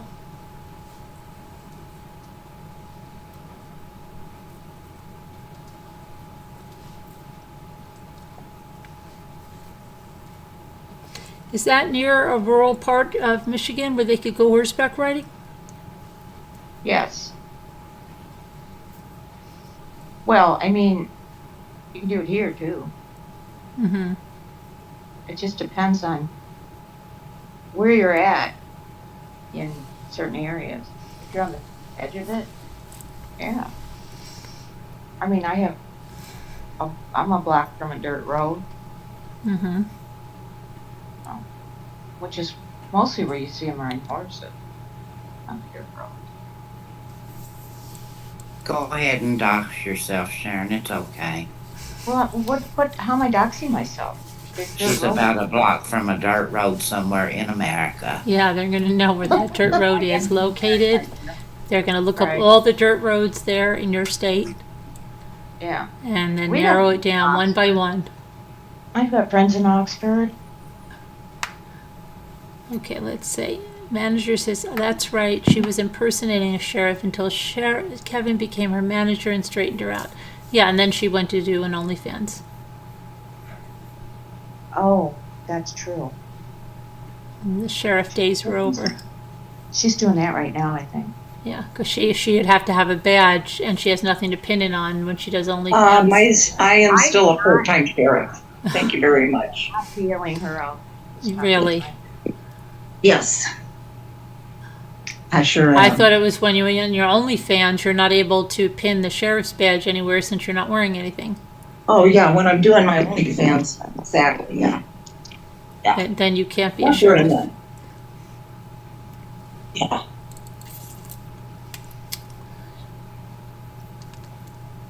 How is the OnlyFans going? Good? Oh, yeah, actually, this is kind of booming right now. Is it? Is it busy? It is. It's It good. is. When the economy gets this way, people, they look for something of comfort. Right. So they like coming to see me in the tub with the bubbles. Reminds them of good times, warm memories, Okay. You copied off me with the golden tubs. With the what? The golden tubs. Oh, Elle's gonna start with one soon. thought I had that first. Make it rain, right, manager? Yeah.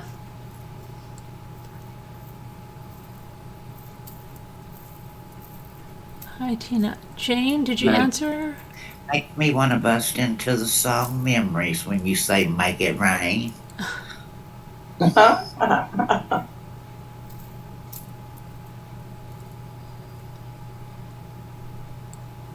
Jane?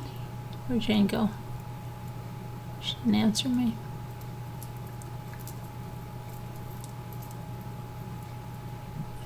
Let me see if I can reach her. Jane, Jane, bo bang, banana, fana, fo fang. Oh my goodness. Oh my god. No, that was funny. Carolyn, did you break Kevin? I know what happened, right? They're probably not even gonna think that is Kevin. Nobody would think that is Kevin. They probably don't think it is. Probably think it's somebody. It's our Kevin. Fooling around. You didn't know he was a singer. He's gonna bust out and show Somebody- tunes pretty soon. Somebody crazy coming to you live from the state hospital. Yeah, he's gonna get like that guy. Do you remember Natalia Grace? He's gonna turn into that guy. Break out in songs. All right.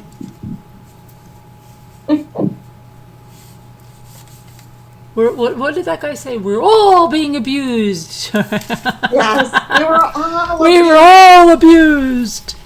And remember to grab your pearls or clutch your chest when you say it. No, he gets all clamped like, and then he slaps himself and stuff. And oh my gosh, He was an actor. that was crazy. Like him in a ham. He should have bit like into the part of his hand to stop himself from talking. Right? That's always very good to do. That's so weird. He didn't even look like the same person. He changed his hair so many times and his looks.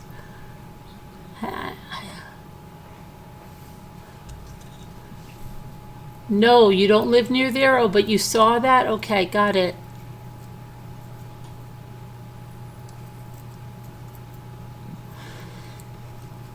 So I don't know, Jane. Are you watching that trial, Jane? Jane. You saw a photo. Oh, she saw a photo of it.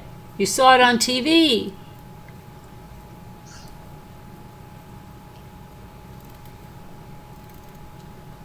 Is it? What trial? She saw it on TV. The Hamilton. Not Hamilton.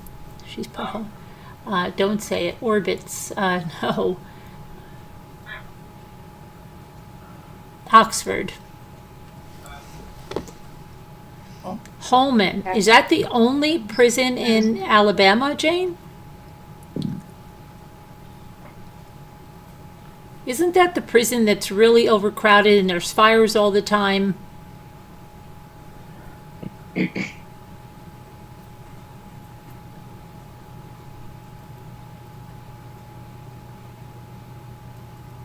Is that the only prison there is?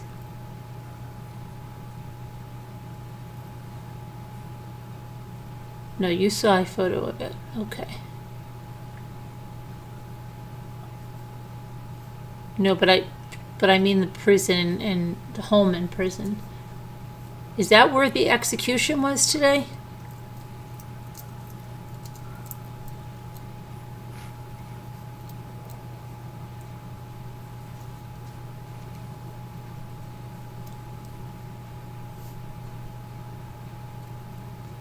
I think it's the third largest in the United States. What, the high school or the prison? I wonder what Gypsy Rose. Let's take a quick check in on Gypsy Rose and what she's been up to today with her new puppy. She got a new puppy? Yeah, I guess you weren't around last night. Yeah, she has a what is it? A Mulchie. It was a dreamland. Ooh, Charlie got into his new. Well, hold on, I think Charlie's in his new digs. Charlie's new pad. Hold on, I think Charlie got into. Let me see here. Ooh. Is this Charlie's new prison? How do we know this? Let me see.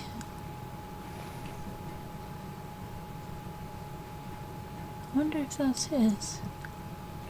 It's right outside Tallahassee. Okay, so yeah, this is, let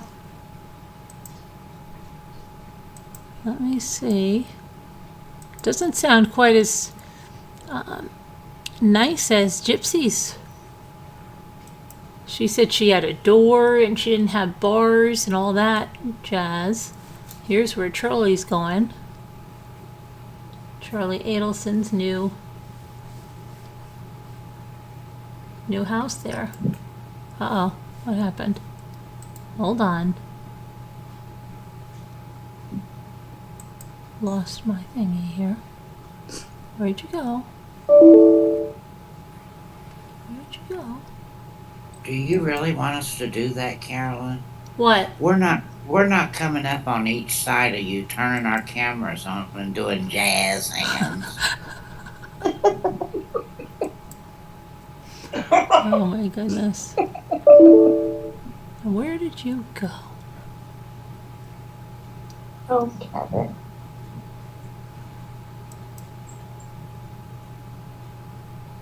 So hold on, I'm trying to get Charlie's new digs here, but I think he. Hold on. Looks like there was already some kind of a weird thing. Florida prison officer killed. Trainee killed. They say he's right outside of Tallahassee. He went to Orlando, I know, to learn about how to be there. But let me see what the...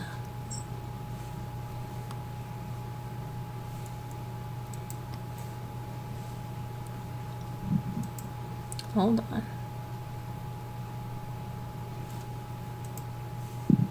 Come on. This thing is so dumb. Uh-oh. Now my whole Chrome's shut down, so now I'm going to restart. That's good. I'll be alright.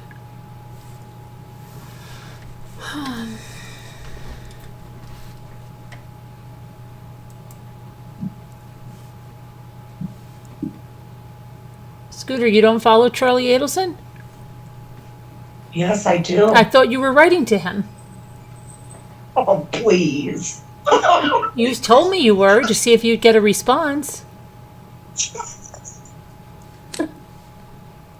Oh, gosh. I thought you meant it. Okay. So let's see where Charlie is.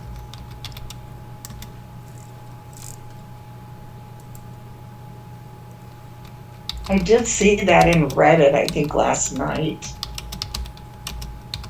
There's a new They were prison. wondering what he was going to get put in. Well, They showed his mugshot from prison and everything.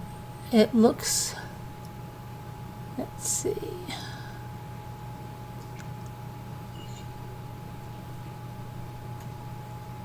Yeah, but that was let's see. Oh, here he is. He's in Wakula prison. Let's see what that's like. Wakula, Florida Correctional Institution. All right.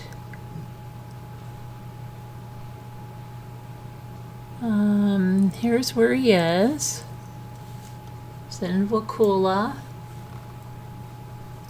Let's see. Let's put that over here. Let's see what kind of stuff they have over here.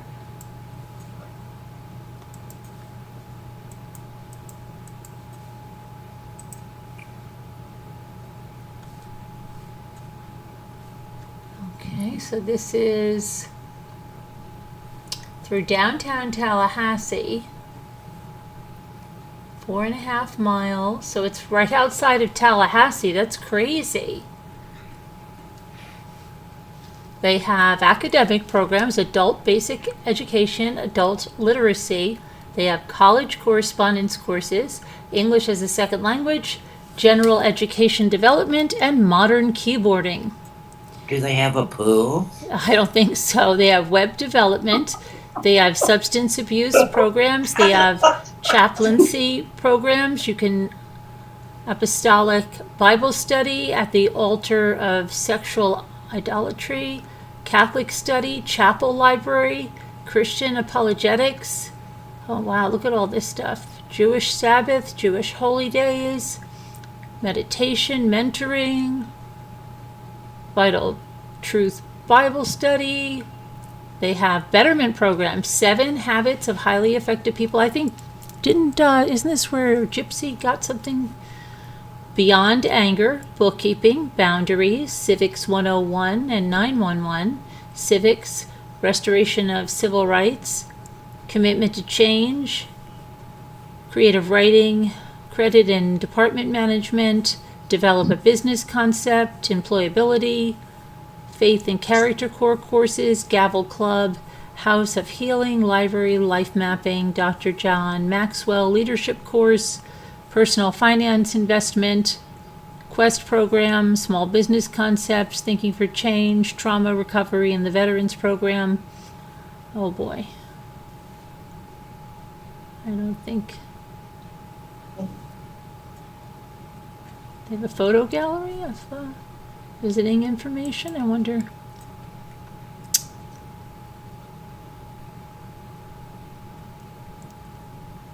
I wonder if he'll get married.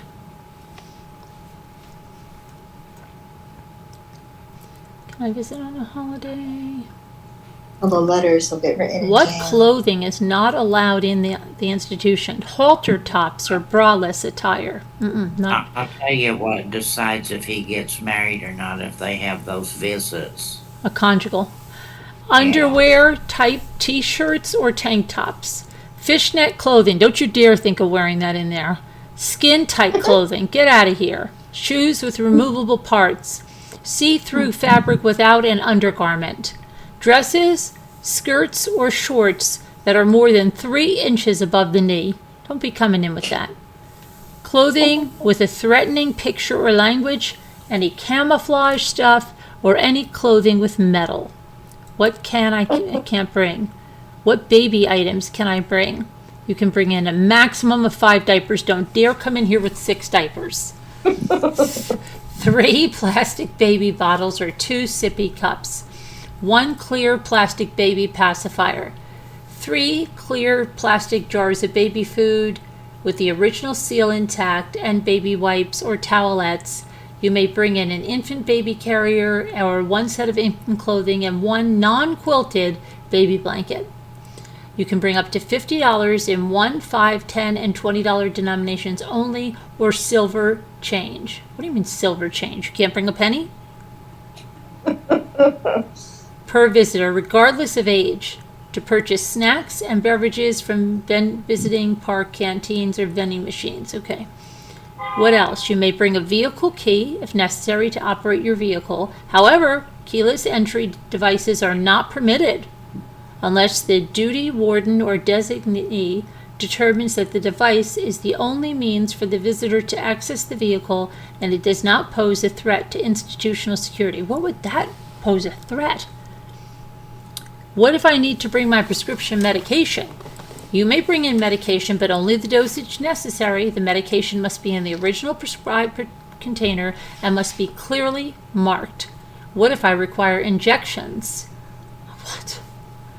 It's search procedure. All of our institutions require that any person visiting an inmate be searched. All of these searches are performed with the safety of the visitors, staff, and inmates in mind. Our goal is to arrest anyone who deliberately introduces contraband into our institutions. Our procedures require that all persons, to include minor children, be subjected to some form of search. Metal detector barrier search, using the restroom. Okay.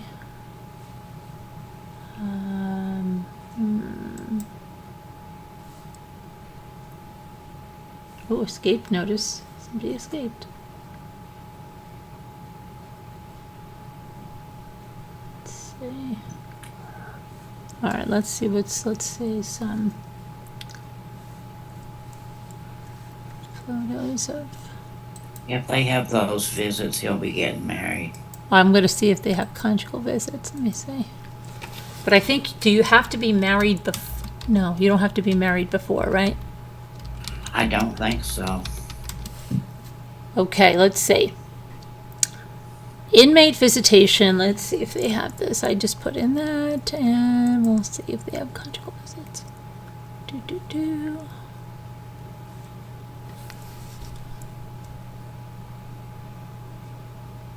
Visitation. General list. Oh, can I schedule a conjugal visit in the Wakulla Correctional Institution? Contact Wakulla for the rules of the visit, as only 4 states currently allow conjugal visits. He'll be getting married if they do. Well, let me see what states allowed for that.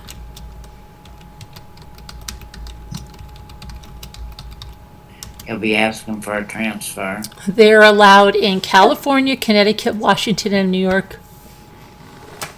Mississippi, where Parchman is located, ended conjugal visitation in 2014. There's only 4 states: California, Connecticut, New York, and Washington. Wow.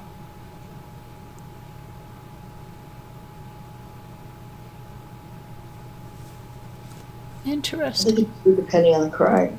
Like if you committed murder, I don't think you should be able to have a But contact. didn't they come up with those visits because they were medicating the guys in prison? Because really, some go absolutely crazy. Yeah. Yeah. I don't know. Okay. Let me see.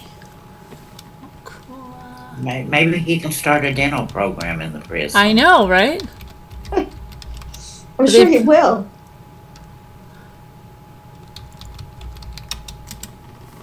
Let's see. So let's take a look at where he is. Okay. Let's look at inside. Oh, look how nice this looks. This is, they have tables. See, and look, they have a nice lady coming. She's talking to them. Everybody's very nice. Looks like fun there. Mm-hmm. We're not seeing anything. You'll see Yeah. it. You'll see it soon. This is the mental health unit, it says. Oh. Now look, there's little desks where you'll learn. Brenda P. said she'd like to know the behavioral statistics on the prisons who allow conjugal visits. Okay, we'll have to look that up. Let's see. Here's an aerial view.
See, I don't think he gets a lock. Let's see, Wakula prison.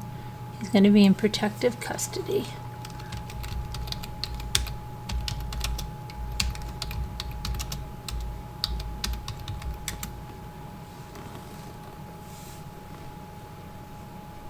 Why does he get protective custody, Carolyn? Because he's a high-profile inmate.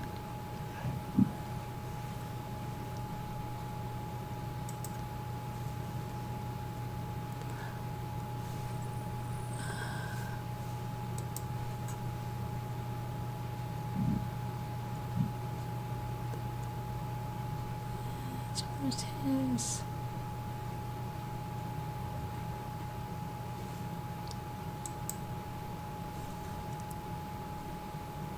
What does this say? Florida prisons lock people in dirty showers for hours at a time? Several prisoners say they've had to eat their meals and go to the bathroom in the cramped, urinary, unsanitary stalls. What?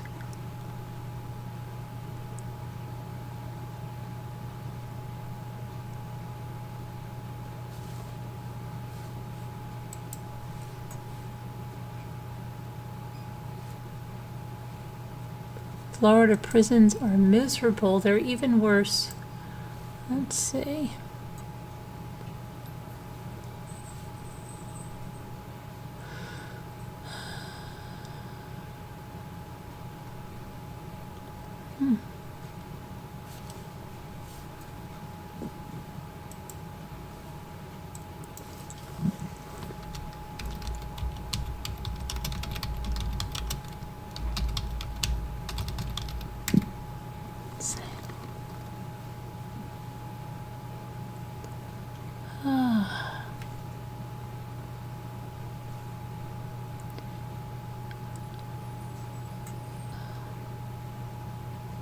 Oh, that's just the Florida prison officials open mental health facility in Wakula for inmates.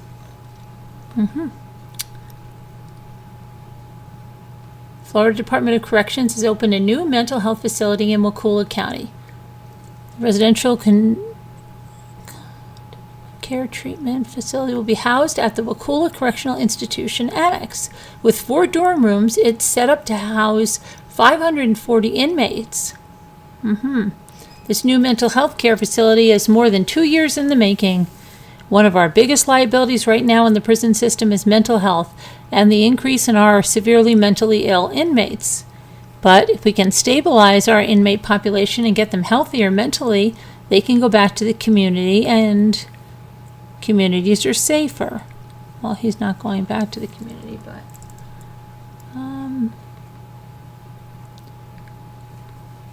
so he's going. It's one of those. They did that in 2018. See what else they have. Wakula. The MP adjusted his medications for his Florida inmate secretly films horrible conditions behind bars. I don't know if that was in Wakula.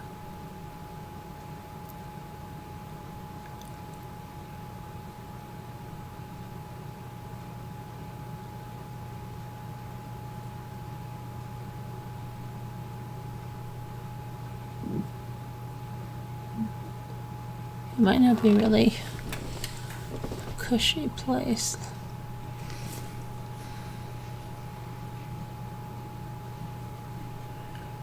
Alarming spike in Panhandle prison deaths.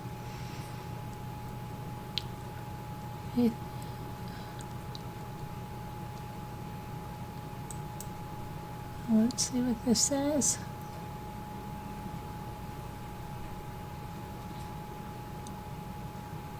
Crosby.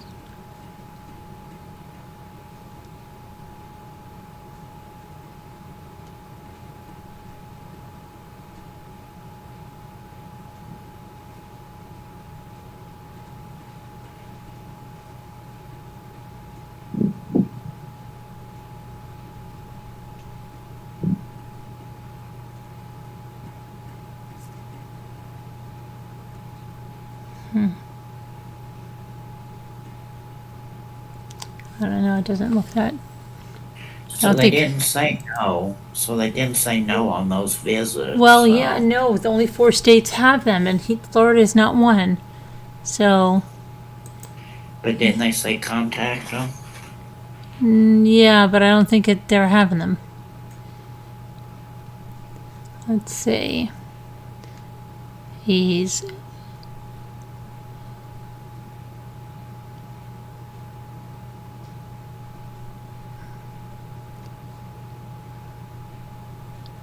Okay.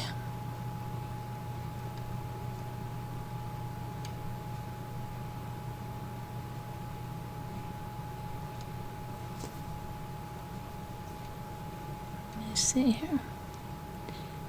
I wonder who he can talk to. Just Harvey, right?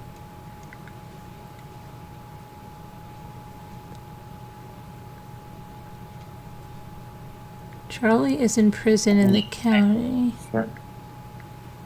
He'll be able to talk to his sister and Harvey. His sister's not going to call him, though.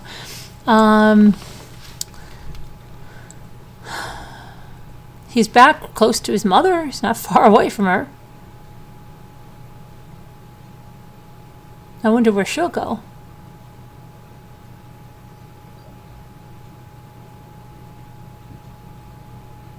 They'll probably send her to Rikers Island. Yeah. Doubtful. It's so funny that his hair didn't grow back. Unless they had to shave it again to go to this place, maybe. Or straps. Cola. Or is that the same? Is that the same mugshot they used? I'd be traumatized to be in jail. Oh, shucks.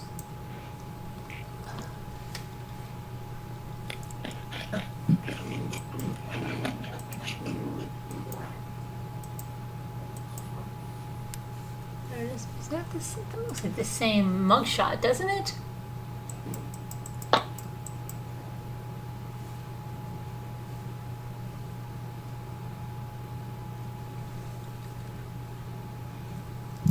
Sentenced to life. Close custody. Right now, Adelson. Oh dear. Look how you could tell he wants to be taller, so he sticks his head up like that.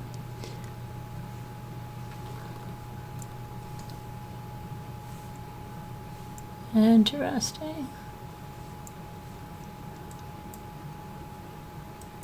Alright, so we know how he's doing. 20 miles southeast of Tallahassee. Charlie Adelson.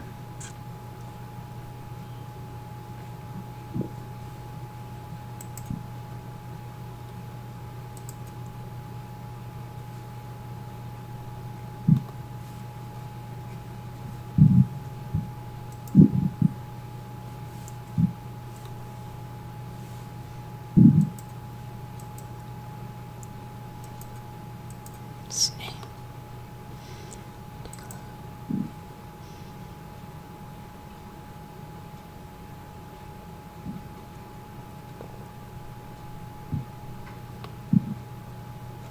There. Go over to Gypsy. We had to check out Gypsy. Okay. Oh, apparently she told him to shut up. Oh, they have one of the last interviews. Maybe we'll watch that after we get off here. I think they have some new ones that opened up where she tells him to shut up. Oh, cool. I think so. That's what they're saying. Let's see. I honestly don't see the marriage lasting long. Someone said, me neither. I think their dynamic now that they're living together and see each other daily is much, much different than he would have expected while she was still in prison. It's one thing to write to someone, talk on the phone, and visit them occasionally, but it's a whole other thing to be married and living together. I see people say it's good to travel together before you get married so you can see what you're like together under stress. They never ever had anything similar to that, and I can see them splitting up soon because of how controlling she is.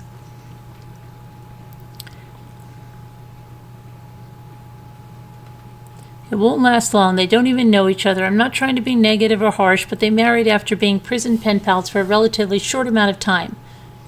Dating someone you meet online has its own trials and difficulties.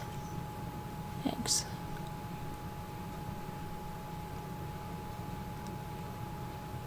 Okay, so now they've also got a little puppy that I'm so afraid with that puppy.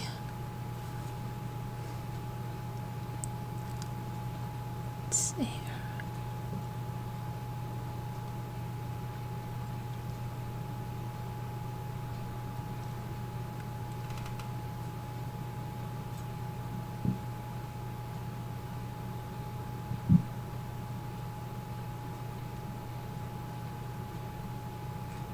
Okay, so nothing really more on her. And who else do we have to look at? We did Adelson, Jennifer.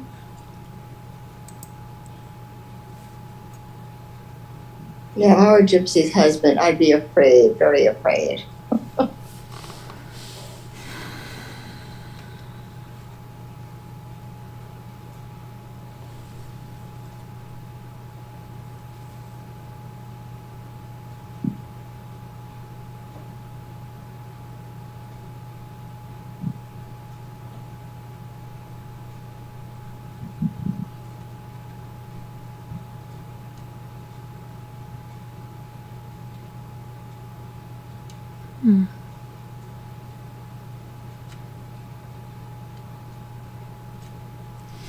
And we'll see. A lot of people keep saying they're getting closer to Wendy. I don't know. We'll see. I don't see it yet. But anyway, I think we're going to go. I'll try to get some of that Gypsy stuff on for members. If you're a member. We're gonna need some more cookies. Oh, we have to do that before we go, right? You're right, Kevin. You almost forgot. Almost forgot. Oh my God, I was right. I know. I look at that, an apology, and you're right in the same day. Mark it down. Wow. I just ran and put it on the calendar. I know, I'm gonna have to put that in my new planner. Well, Yeah, great, Kevin. Good to keep it up. Okay. All right.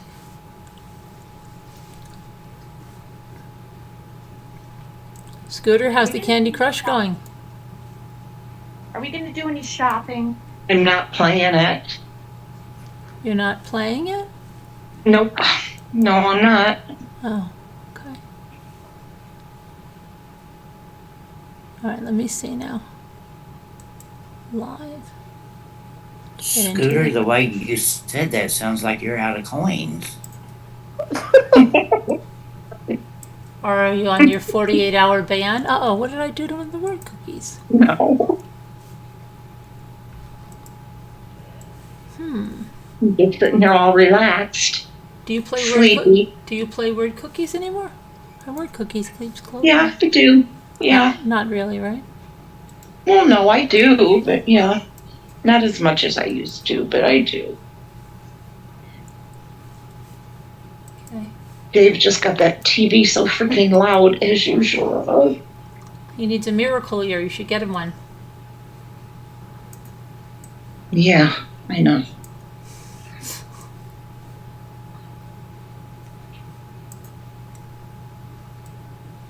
Can't you hear it? No, I can't really. That's surprising. I know.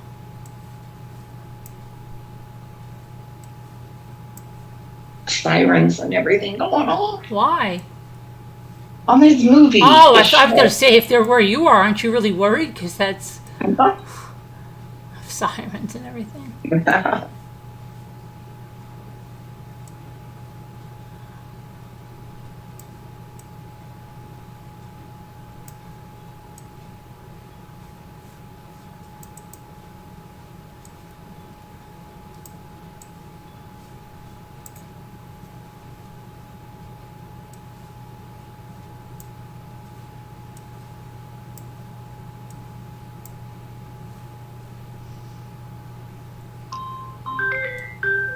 Uh-oh.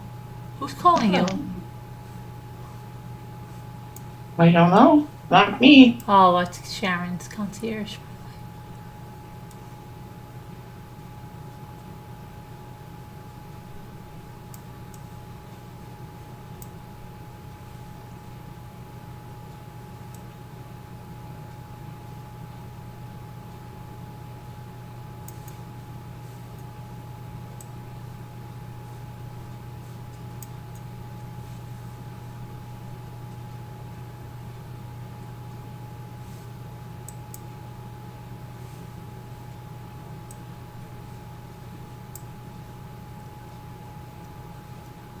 I got that. Bringing snacks. What? Concierge is bringing snacks. nice. I do have that service now. Just saying. Oh, what kind of snacks might concierge be bringing? Apparently we have vanilla chocolate chunk muffins. Oh, that sounds pretty good. You got them at Costco. Yum. They're pretty big. That's the only thing. Let's see. And beverages, of course, as well. It's full service. Full service.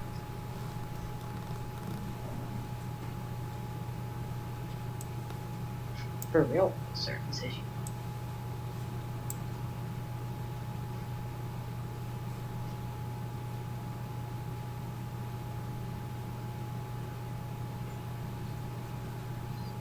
Those letters don't make sense to me. I know. Oh, I have one word left. I'm just waiting here.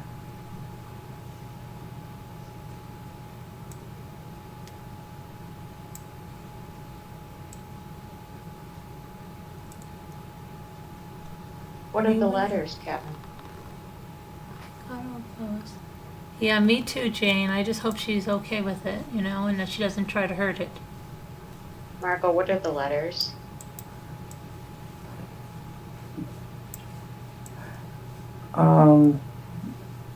If I spell it, that's the big word. Okay, I won't spell it the right way. All right. RUJSIST.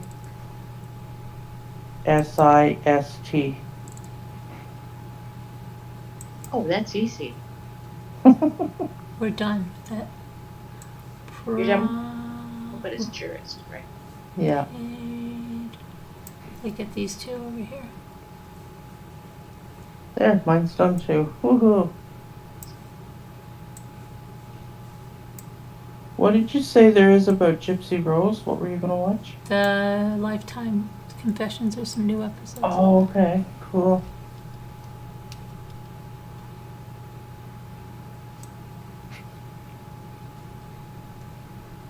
And I could watch it all too, because I think I told you about that YouTube TV, but I don't know which one we did with the passwords. I didn't put them on here.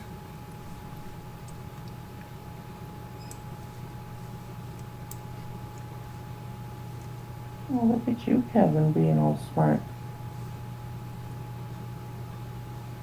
You all have a wonderful rest of the night. I'm going to go lay down. And I will see you later. All right. Okay?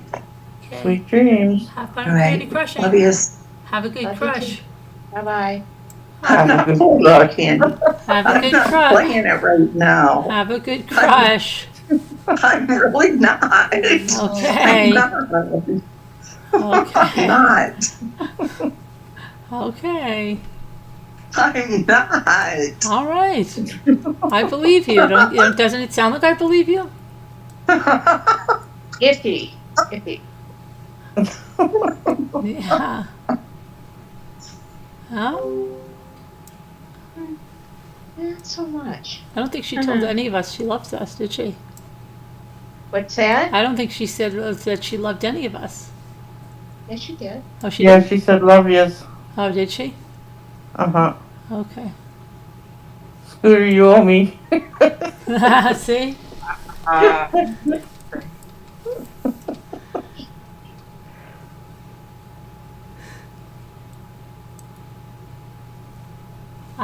Grip. Yeah. Who said that? Kevin Leonard. Okay. I don't know what the last word is, though.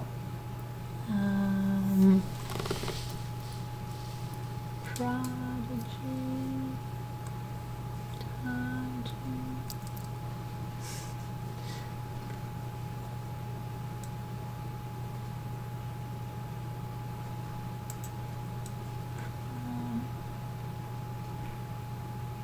Ridgy, maybe?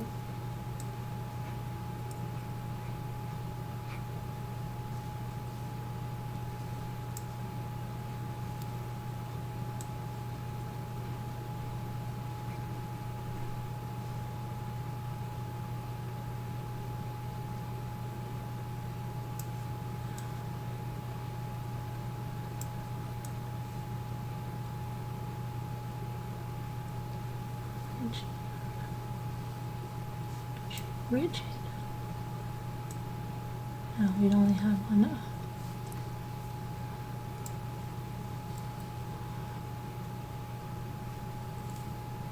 The letters spell prodigy, Sharon. And Oh, it's a 5-letter word she needs. Proud?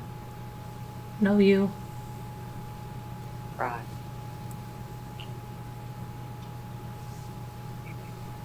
Good night, manager of 3 Good night, monsters. manager. See you later. Good night, manager. What prodigy? Yeah. Good night, manager. See you later. Grody, Grody. G-O-D-Y.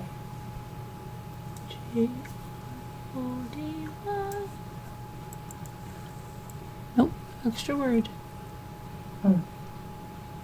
Grippy? Oh, grapey. Oh. That's Kevin, grapey. Grippy. Yeah, nope. How do you spell prodigy, Margot? Prodigy. That's